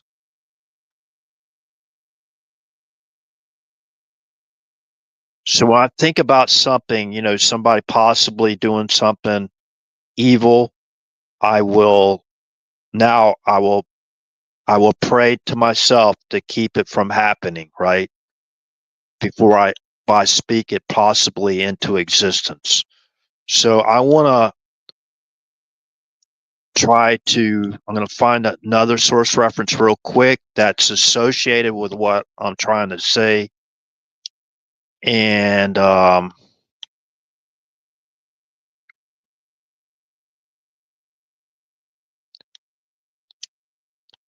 the evil report of the 10 spies. Remember this in the book of Joshua, right? Yeshua? Because Yeshua had the same name as Jesus, right? That's a Hebrew name. Yeshua is actually Aramaic. Yahweh, Yehovah, and Yehoshua is the whole name of actually the Hebrew name of Jesus. And the short version name is Yahshua or Yeshua. So you can actually, anybody can look that up. Just go to the introduction of the book of Joshua, and you'll see what the name means and everything. Yahweh saves, right? That's what Yehoshua. Remember, God gave his only begotten son that whosoever believeth shall have eternal life, right? So, okay, going back to this, the evil report of the 10 spies. The evil report of the 10 spies was a significant event in the biblical narrative, leading to the Israelites' decision to remain in the wilderness for 40 years. The report was a negative assessment of the land and its inhabitants, which was a pivotal moment in the Israelites' journey towards the promised land. The spies' report was a reflection of their own fears and insecurities rather than a truthful representation of the land's reality. This event serves as a cautionary tale about the importance of faith and trusting God, even in the face of doubt and fear. Okay, so I was talking about, see this, now it starts to come together, right? Come together. Remember the evil report? Remember, God was behind them. When God's with us, no one can be against us. They could try, right? They could try. When God's with us, we have the majority.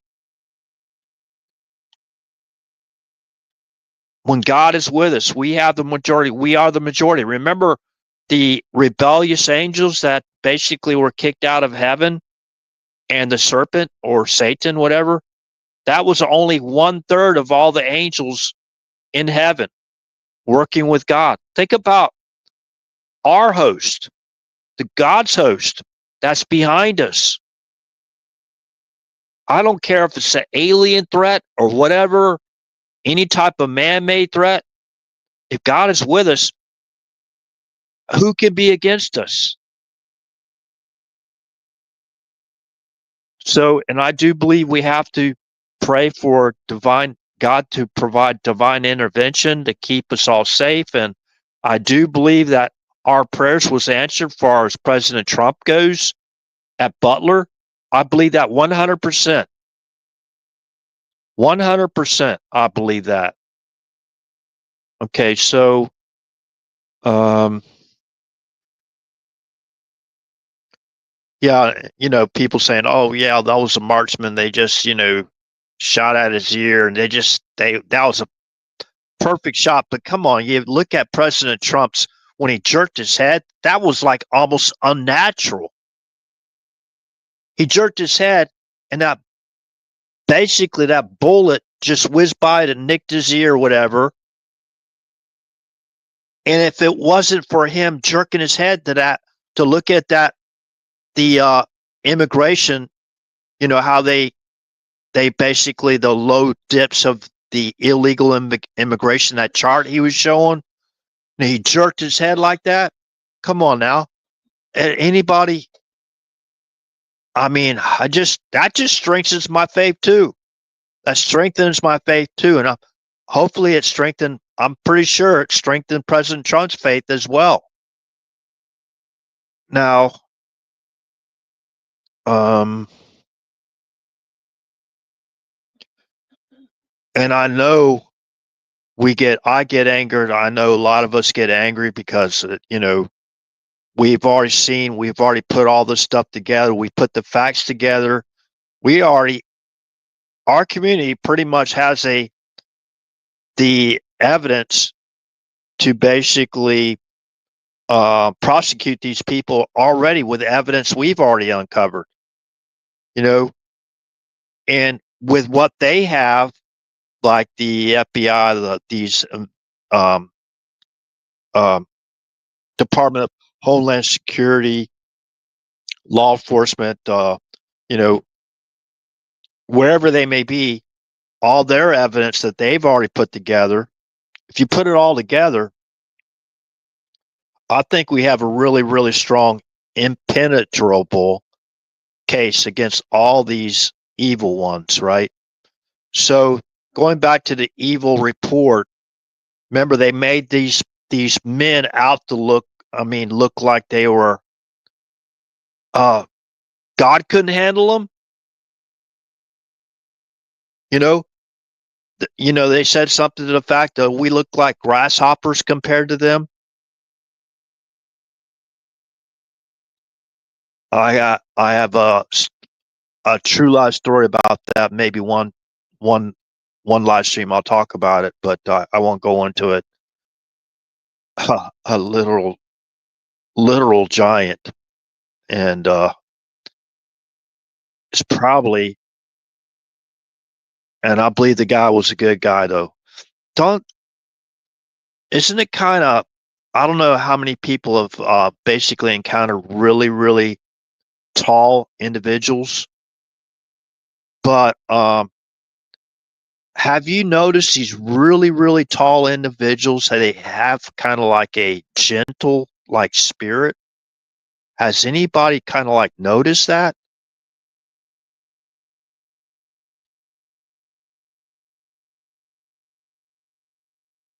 You know, I don't know. Let me see. Let me if I think of Shaq. Shaq, for example. Shaq is a really tall guy, right? Really big dude, right? But if you listen to him speak, you don't hear him like getting like really violent and stuff like that. That he was vacantly fouled one time in a game. So I forgot who it was that basically shoved him into the where all these right off the court, right behind the hoop, right behind the basket. Uh, they shoved him. This guy was running like full blast and shoved him, and he fell into these cameramen and camera women, right? And I couldn't believe Shaq didn't do anything, right? And then after the or there was another time, it was either right after the game or whatever, he was questioned by like a journalist, whatever, or reporter, and they asked him, said, why didn't you do anything? And basically he said, kind of like pointed up, or I don't know if he pointed up, but he said, well, my dad was in the stands and I wasn't going to disrespect my dad. That's kind of like thinking about our our Father in heaven. We don't want to do things that you know disrespects our Father either. We want to follow God's will as we learn to know it, right?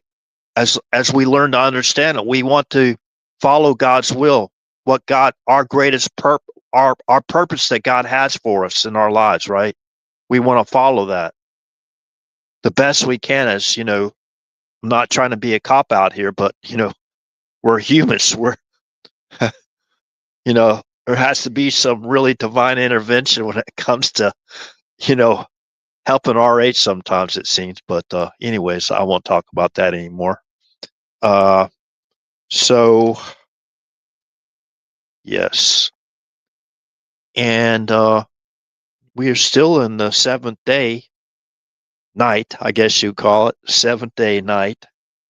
So uh yes, let me see what I'm looking at here.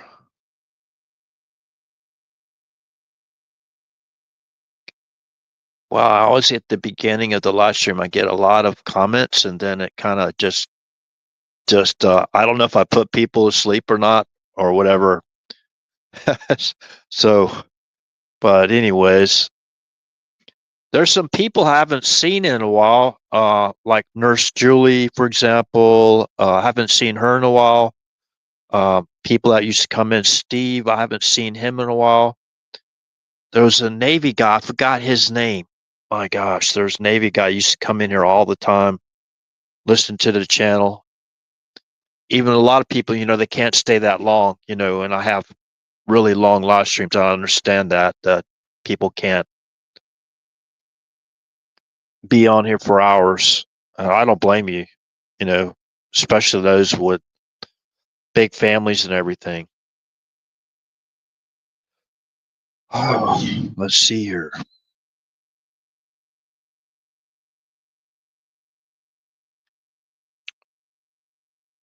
So I guess since I'm talking about Joshua and the names, I will go in and go into a little bit further real quick.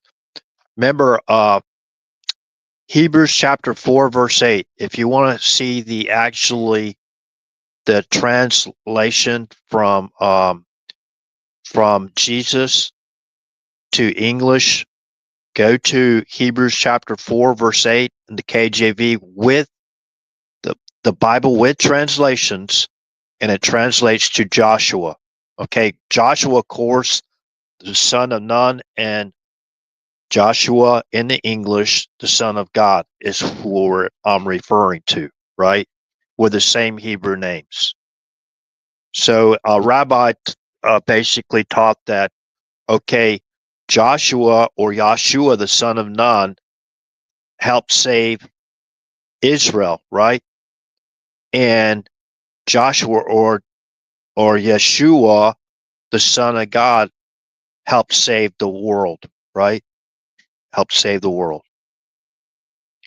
So the book of Joshua, the introduction, and the second paragraph begins. The title of this book is appropriately named after a central figure, Joshua. His original name, Hosea, salvation, means salvation, but Moses evidently changes it to Yehoshua, which means Yahweh is salvation, or Yahweh is salvation, right? Or Jehovah is salvation, right? He is also called Yeshua, a shortened form of Yehoshua.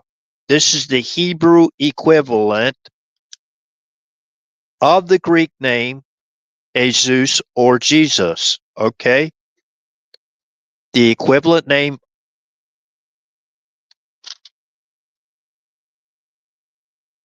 Yehoshua or Yeshua is the Hebrew equivalent of the Greek name. Now, Yeshua or Yahshua, however you want to say it, the shortened name of Yehoshua, was brought up in a Hebrew speaking family. And a lot of people are trying to change the history and say that, well, no, that was Aramaic. And Jesus spoke Aramaic at the time, or Yeshua spoke Aramaic at the time when he was on the earth, right before he ascended back up to heaven, right?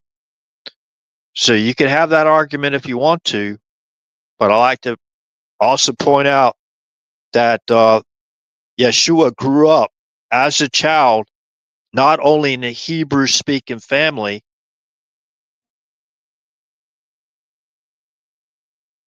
they also partook in the Jewish customary, what do you call it, events, right?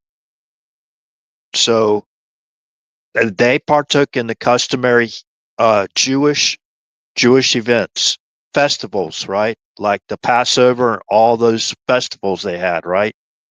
So now let me go into something real quick. Again, I've taught this before. Going to Matthew chapter 5 again. Now, this is Matthew chapter 5, verse 17. Think not, this is in red print, this is Yeshua speaking, right? Think not that I am come to destroy the law or the prophets. I am not come to destroy, but to fulfill. For verily I say unto you, till heaven and earth pass, one jot or one tittle shall in no wise pass from the law till all be fulfilled. Whosoever therefore shall break one of these least commandments and shall teach men so, he shall be called the least in the kingdom of heaven. But whosoever shall do and teach them, the same shall be called great in the kingdom of heaven. For I say unto you that the except your righteousness shall exceed the righteousness of the scribes and the Pharisees, ye shall in no case enter into the kingdom of heaven. Okay? So that's red print again. That should end all arguments for those that I don't know why people would want to argue this, you know. And then there's some people with the idea that says, well, that was Jewish law. That we're the Gentiles. We don't follow that. We don't. Yeah, and it's true that they can't judge us in basically what foods we eat or whatever, what Sabbath we basically follow. But I let's go back. The Sabbath, is very important to me, and I like to point out that not everybody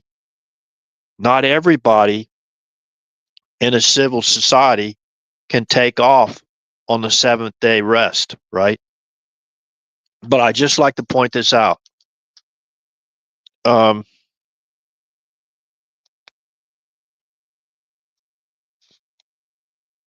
If that bothers you, if you're a person that bothers you and you really want to follow the seventh day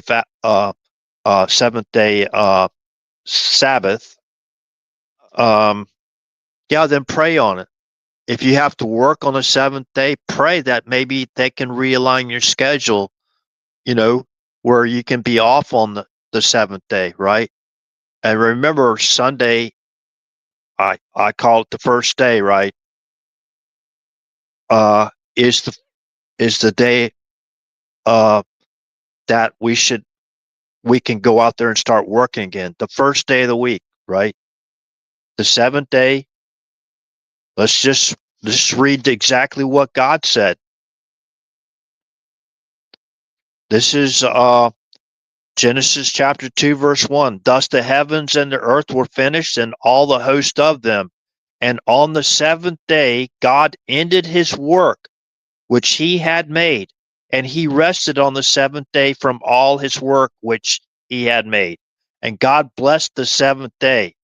Now I'm to add to this, and the living God, we're talking about the living God here, our God, our Heavenly Father.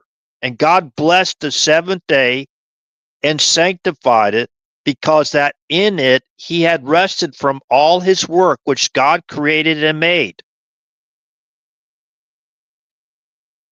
God sanctified the seventh day.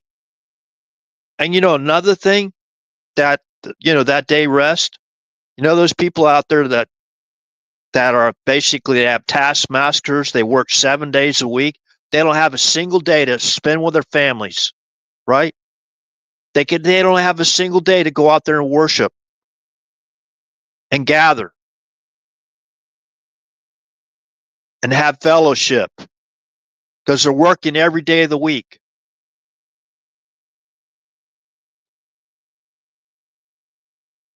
Think about it. God gave us a day off. That's a holy day because God sanctified that day. Every seventh day. So, yeah, we can't judge you in the Sabbath that you teach. That's what it says in our Bible, right? But why not try it? If you don't have peace of mind and spirit, peace of mind, body, and spirit in your life, in your home, then try it. What are you going to lose? Just try it. Just try to keep it. Prepare your meals like the night before, whatever, like on the sixth day before sunset. Prepare your meals. So all you got to do the next day is enjoy your time with your family. Break bread, gather together, read the word of God, read scriptures. You know what I mean? So I come from a broken family. So, you know, I made my mistakes to myself. I have to do it. I'm a man. I'm that's not a cop out. I wish I had studied the scriptures, critically learned the scriptures a whole lot earlier than what I did. But I tell you, once you start following the Word of God and you basically genuinely from your heart and you want to be follow the will of God, you know, I think it's going to really change your life for those that aren't, and they maybe heard this for the first time. I think it's really could really help you, help everyone. Hey Tracy, great to see you, man. Popping up here. Anybody got anything to say in the chat? You want me to put it up on the I'm not trying to embarrass anybody or anything that y'all would like to maybe clarification on that I talked about that I probably messed up or whatever, bungled up, however you use that term. Let me go back and look at the Rumble. Got to keep an eye on Rumble too as well.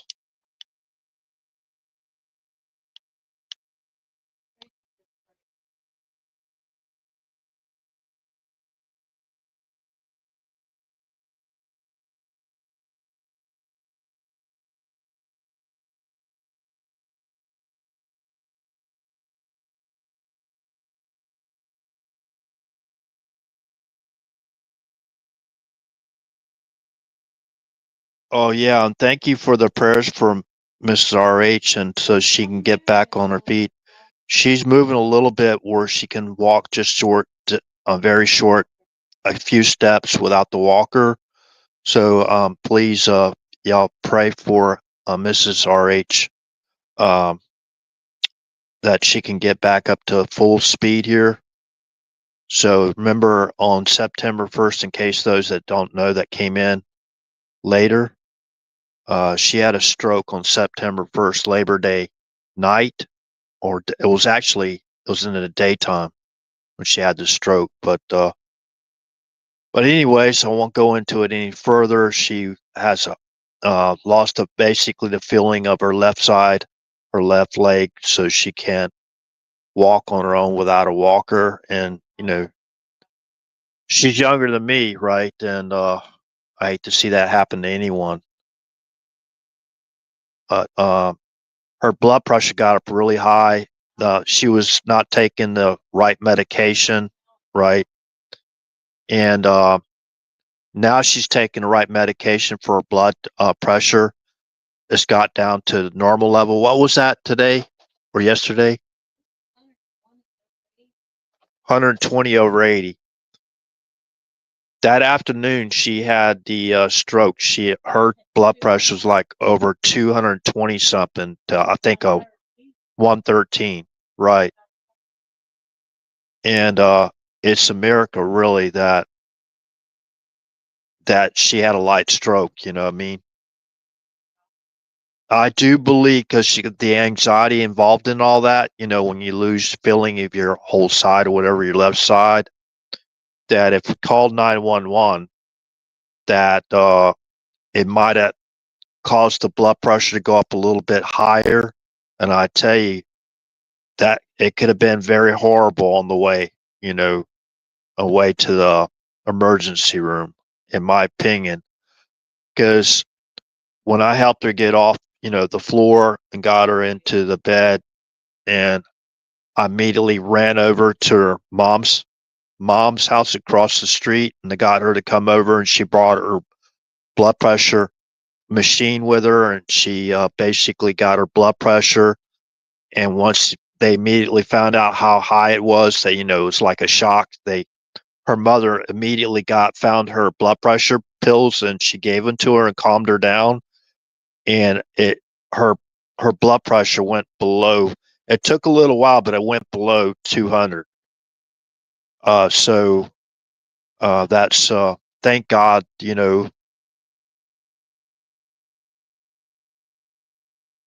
She had to go to the emergency room the next day, even though her blood pressure that late afternoon it went down.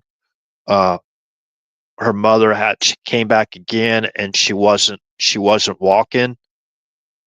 she wasn't walking and she was still getting dizzy, and she had to her mother had to catch her from falling again, and then that's when she took her to the hospital, and then they found out that she had a light stroke on Labor Day afternoon.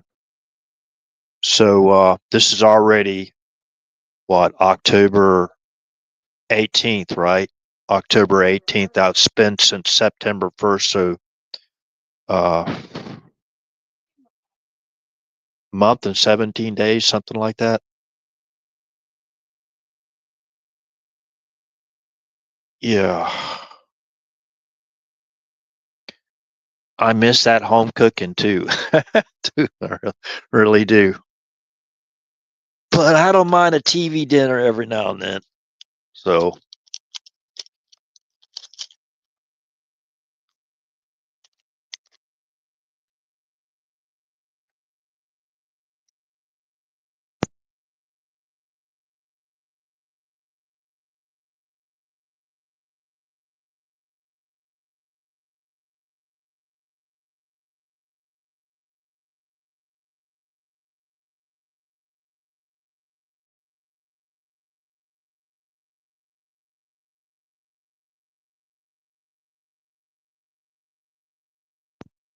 does anybody know what repost means on Rumble, on your Rumble channel when you're doing a live stream?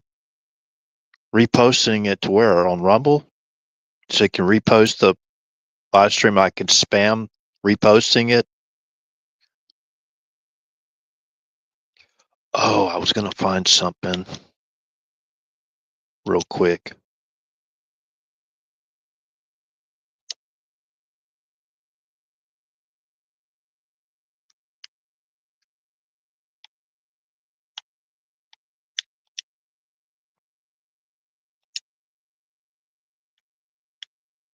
Let's see here. The 10/18/2025 joint voice in the clear warning, that was 21 hours ago, only 40 views. I want to go back to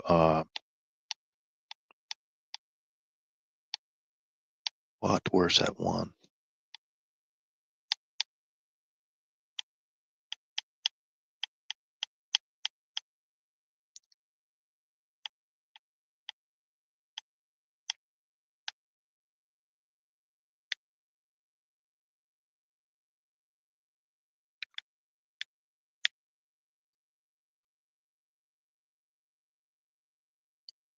I want to go back to this.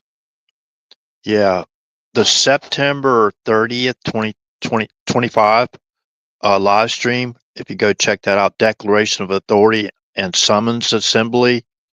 That's 2 weeks ago. I had 1,600 views so far.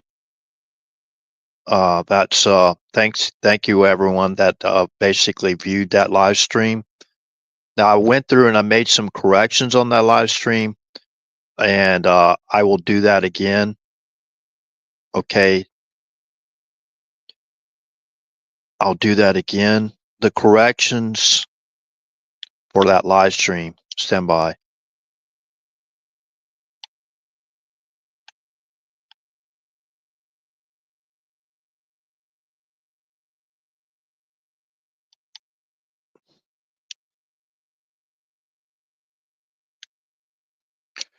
Now, to find that, now a lot of people's going by this Declaration of Authority and Summons like it was something signed by President Trump. I'm going to have to basically say, sorry, that's not true. Now, President Trump could have signed that. Maybe it was just a what do you call it?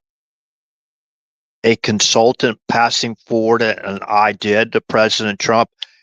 And whether President Trump actually did sign that proposal from Rob Cunningham. Now you can go to that, the architect or whatever of that Declaration of Authority and Summons with the signature of President Trump, looks like down on the bottom. And this seal, the Great Seal of the United States of America with 1776 on it. Okay. Remember, that's if you go down in this article on LinkedIn, this is the originator of that idea. And I think if they implemented it, President Trump actually did sign this. Okay. Yeah, of course, we know the president summoned all those generals, right? And admirals. We know that he did that, right? We knew that before that was going to happen. But Rob Cunningham is the one that basically created that document. So if you go to LinkedIn, LinkedIn, Rob Cunningham's post with the top a presidential summons to disband U.S. military state outpost. Okay. If you go scroll down, you'll see the actual document with the signature of President Trump. You got to go down to the notes, continue on and read the notes from Rob Cunningham. Note, the image above is my conceptual representation of a plausible declaration and summons that is 100% within the lawful capacity of President Trump. So go check this out, okay? Now, I'll read this again, the Declaration of Authority and summons by the authority vested in the President of the United States for America as Commander-in-Chief under Article 2 of the Constitution and by the immutable laws of the common law sovereignty, it is hereby declared. Number 1, lawful command under the Uniform Code of Military Justice. Every flag officer of the United States Armed Forces, by oath and by law, is bound to obey the lawful orders of the Commander-in-Chief. The UCMJ affirms that all generals and admirals remain subject to such orders, including the command to assemble. Number 2, sovereign right under common law. From ancient precedent to modern practice, the head of a sovereign republic or kingdom holds the prerogative to summon his military leaders for counsel, recognition of authority, and the reordering of the nation's defense. This right is both inherent and incontestable. Number 3, summons to assembly. Therefore, by order of His Excellency of the Western Kingdom and President of the United States for America, all flag officers are hereby summoned to Virginia on September 30th, 2025. This assembly shall formally recognize and reaffirm allegiance to the Constitutional Republic of the United States of America. Number 4, restoration of sovereignty. Upon this recognition, all military outposts and operations abroad that were established under British Commonwealth or foreign dominion shall be lawfully closed or transferred, securing America's independence in full. Number 5, binding duty. This order is issued in fulfillment of the President's sacred duty to uphold the Constitution, protect the people, and preserve the sovereignty of the Republic. All officers are bound by oath, honor, and law to obey. Okay, so now the signature on there, whether President Trump signed that proposal or not and implemented, we wouldn't know, right? And the behind the scene actually punishment of those military leaders, generals and admirals, we probably won't know, because remember, there's a whole lot more involved in this bigger picture than we can see, right? A whole lot more going on than we can see. President Trump could indeed have implemented the Insurrection Act. He could have already implemented that under a partially, probably, I think, far as under a national emergency. So Rob Cunningham's post. Now, when he goes down in the body of the text of this article, you can go down and read basically the background behind this, the statutory bases, mandatory obedience for the officers, the military officers. Now, I'm going to go to something else that applies to this as well. Okay, applies to this as well. As far as the presidential summons to basically for all those to appear at Quantico on September 30th of this year. Stand by.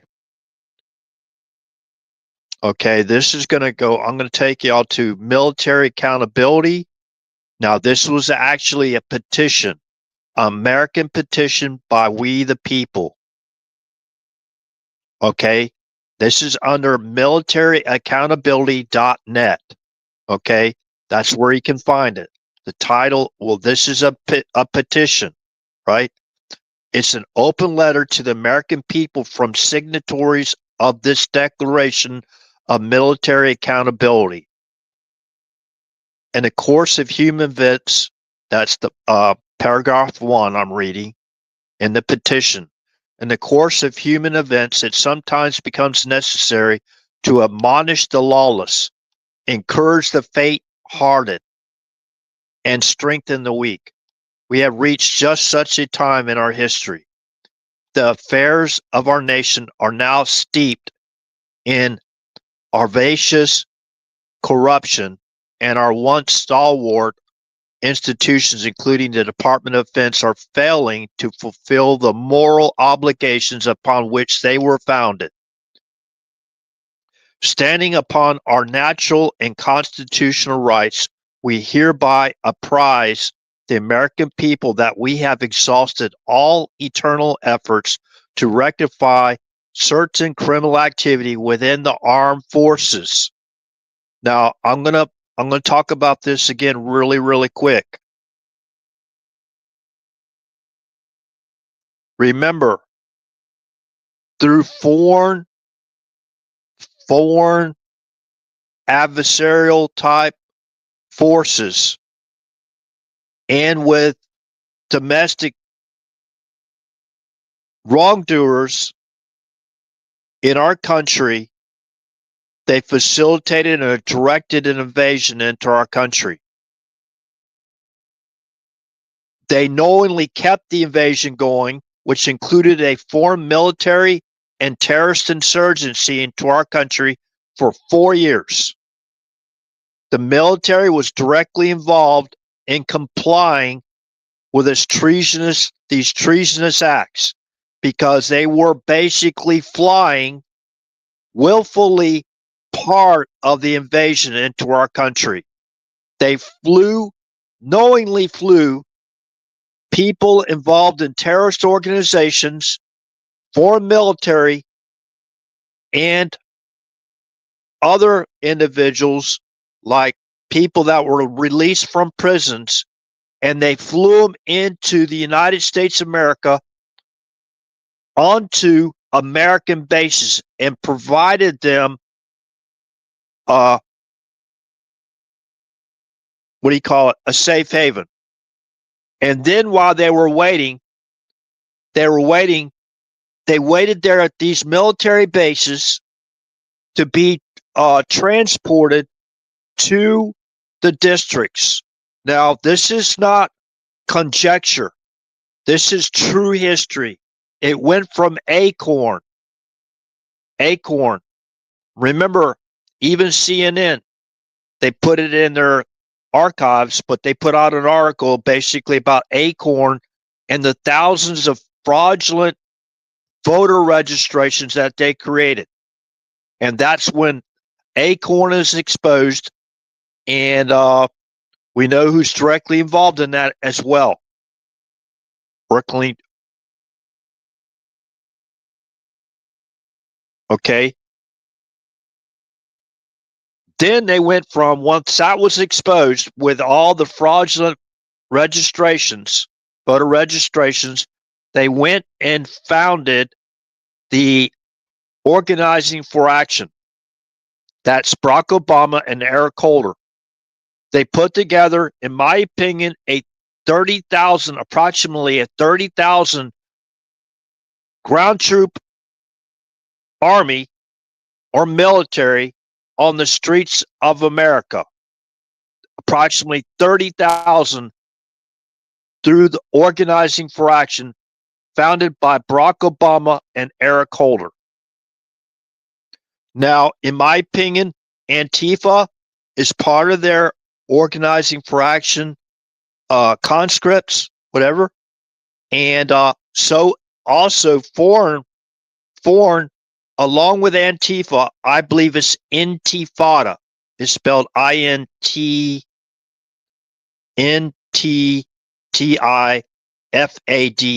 Intifada. You have to look it up. Both organizations are communist organizations put together to overthrow not only the government of the United States that wasn't selected, right, and the government of Israel.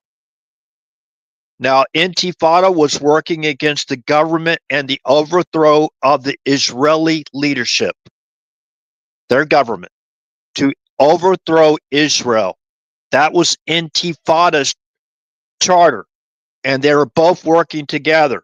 In my opinion, they were mobilizing Intifada to basically try to breach the borders of Israel, and they were mobilized into the United States to help direct and facilitate the invasion into our country. Okay, they're all working together.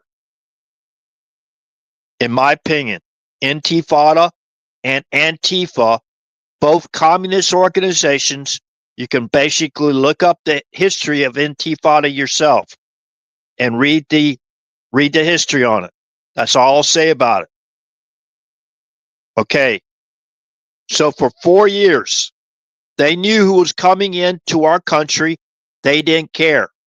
Why? Because this is to topple the United States of America. To make the United States of America, to make our agencies, our military, to basically accept the mark in the image, to accept their mark in their image, right? You got diversity, right? To accept their mark and image. And anyone else in the military, they purged during their 3 terms. And that's the reason why, in my opinion, these generals and these admirals were summoned to Quantico. That's part of it. Okay, so let's finish up. Let's go ahead and finish reading this, an open letter to the petition by we the people. The affairs of our nation are now steeped in avaricious corruption, and our once stalwart institutions, including Department of Defense, are failing to fulfill the moral obligations upon which they were founded. Standing upon our natural and constitutional rights, we hereby apprise the American people that we have exhausted all internal efforts to rectify recent criminal activity within the armed forces. In the Declaration of Independence, our founding fathers sought separation. We seek no separation, but through this letter and the efforts we pledge herein, we pursue restoration through accountability. We intend to rebuild trust and restore the rule of law, particularly within the armed forces. Ultimately, we strive to once again become a moral people, restoring our nation and making it again worthy of the great gift of liberty won by the colonial era American people. While implementing the COVID-19 vaccine mandate, military leaders broke the law, trampled constitutional rights, denied informed consent, permitted unwilling medical experimentation, and suppressed the free exercise of religion. Service members and families were significantly harmed by these actions. Their suffering continues to be felt financially, emotionally, and physically.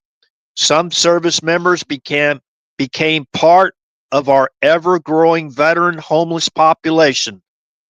Some developed debilitating vaccine injuries, and some even lost their lives. In an apparent attempt to avoid accountability, military leaders are continuing to ignore our communications regarding these injuries and the laws that were broken. Now, there's a list of names here. Okay. These individuals enabled lawlessness and the unwilling experimentation on service members. The moral and physical injuries they helped inflict are significant. They betrayed the trust of service members and the American people. Their actions caused irreparable harm to the armed forces and the institution for which we have fought and bled. These leaders refused to resign or take any other action to hold themselves accountable, nor have they attempted to repair the harm their policies and actions have caused. Since there has yet to be any accountability, the undersigned give our word to do everything morally permissible and legally possible to hold our own leadership accountable. We intend to rebuild trust by demonstrating that leaders cannot cast aside constitutional rights or the law for political expediency. The flag and general officers are far from the only ones complicit in recent illegal activities, as a significant number of SES leaders and political appointees contributed. Evidence indicates that other executive agencies are engaged in illegal activity. However, as service members and veterans, we feel particularly responsible for the DoD, and in accordance with our oaths, we will make every effort to demonstrate by example how an institution can put its own house in order. We, the undersigned, on behalf of hundreds of thousands of service members and the American people, while appealing to the Supreme Judge of the world for guidance and purity of intention, mutually pledge to each other that we will do everything in our power through the lawful word and action to hold accountable military leaders who failed to follow the law when their leadership and moral courage was most desperately needed. In the coming years, thousands within our network will run for Congress and seek appointments to executive branch offices, while those of us still serving on active duty will continue to put fulfilling our oaths ahead of striving for rank or position. For those who achieve the lawful authority to do so, we pledge to recall from retirement the military leaders who broke the law and will convene court-martial for the crimes they committed. For those of us who attain legislative offices, we pledge to introduce legislation to remove all retirement income for the military leaders who were criminally complicit, and we will ensure none serve in or retire from their senior executive service. This endeavor will be a continuous process with a long-term like horizon, but fulfilling our oaths to defend the Constitution requires just such persistent vigilance. Likewise, we are obligated and so commit to train those who come after us to fulfill their duty in achieving the accountability and safeguarding against such leadership failures hereafter. Our nation was once great because it was good. It was built on moral principles founded in natural law, and yet the recent acceleration of moral relativism has us headed towards a precipice implosion, precipitous implosion. While all good things come to an moral and ethical and legal means to restore the rule of law and will begin. Hold on. We promise to exhaust all moral, ethical, and legal means to restore the rule of law, and will begin by attempting to hold senior military leaders accountable. The Constitution is the supreme law of our land. We will fight to enforce that law and put an end to the two-tier justice system. Many future generations see our efforts, and God willing, may they also be recipients of the greatest gift of liberty that we have had the honor of safeguarding. Now you got all these signatures, all these pages of signatures. You got an arrow there, and look at all these pages of signatures of this petition. Now I do believe this petition, like that summons document from Rob Cunningham, that was his proposal, right? I do believe that the president concurred and probably signed and put into action. Now, I don't know. I don't know. Now, some of these names are redacted on these petitions.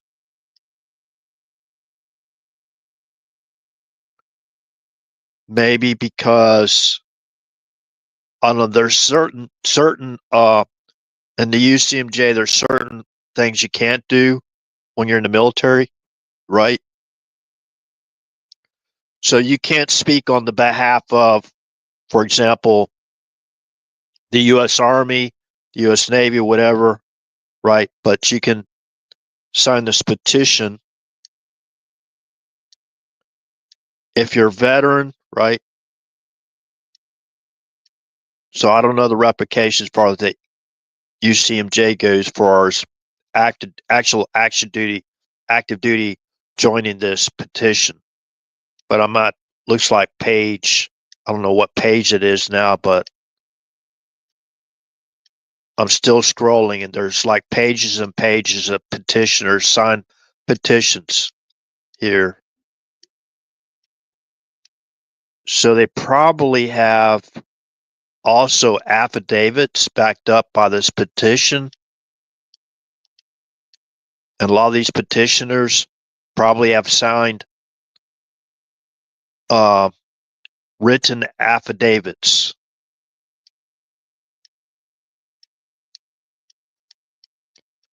Jeez.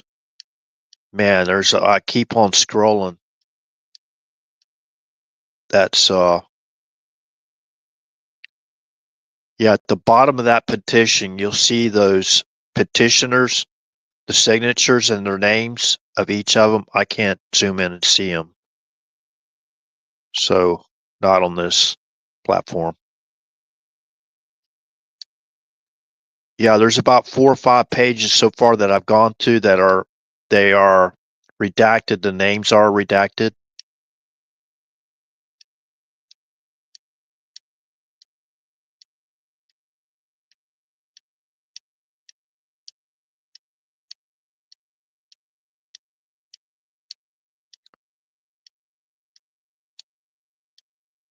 I could see why some of them will do that because there's some evil people still in these positions, right?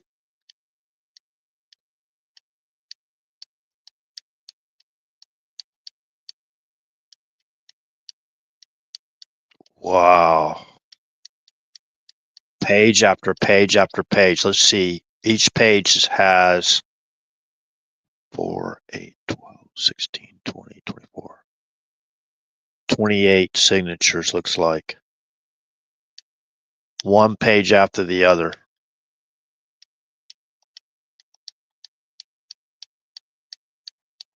Wow. I don't think it's going in a loop, but it's like a lot of petitioners. declaration. Let me see what this says here. Oops, document not found. I hate when that happens.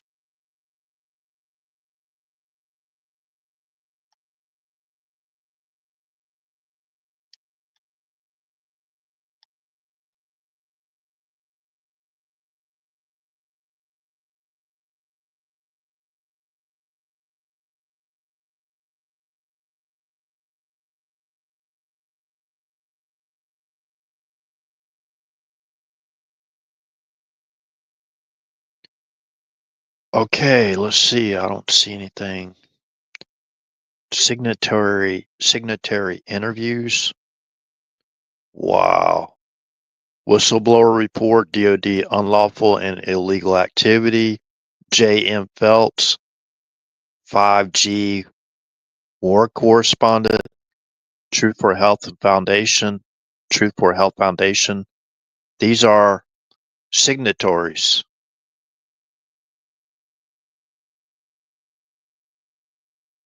This is all the evidence that they collected, looks like.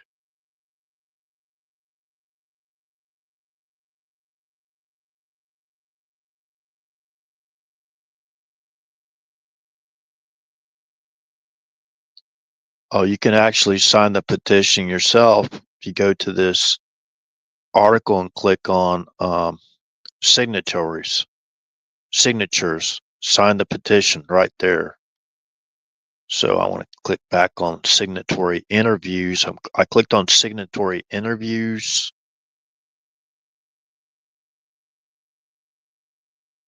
And at the bottom of signatory interviews, get more detailed knowledge of that. Man, there's a lot of, got General Flynn involved. You got Matt Gaetz involved. A lot of people. So I believe this is the route they took. And there's certain operations ongoing that are classified and we should know about them, right? So that's all I have to say with that, as far as that's concerned. Okay.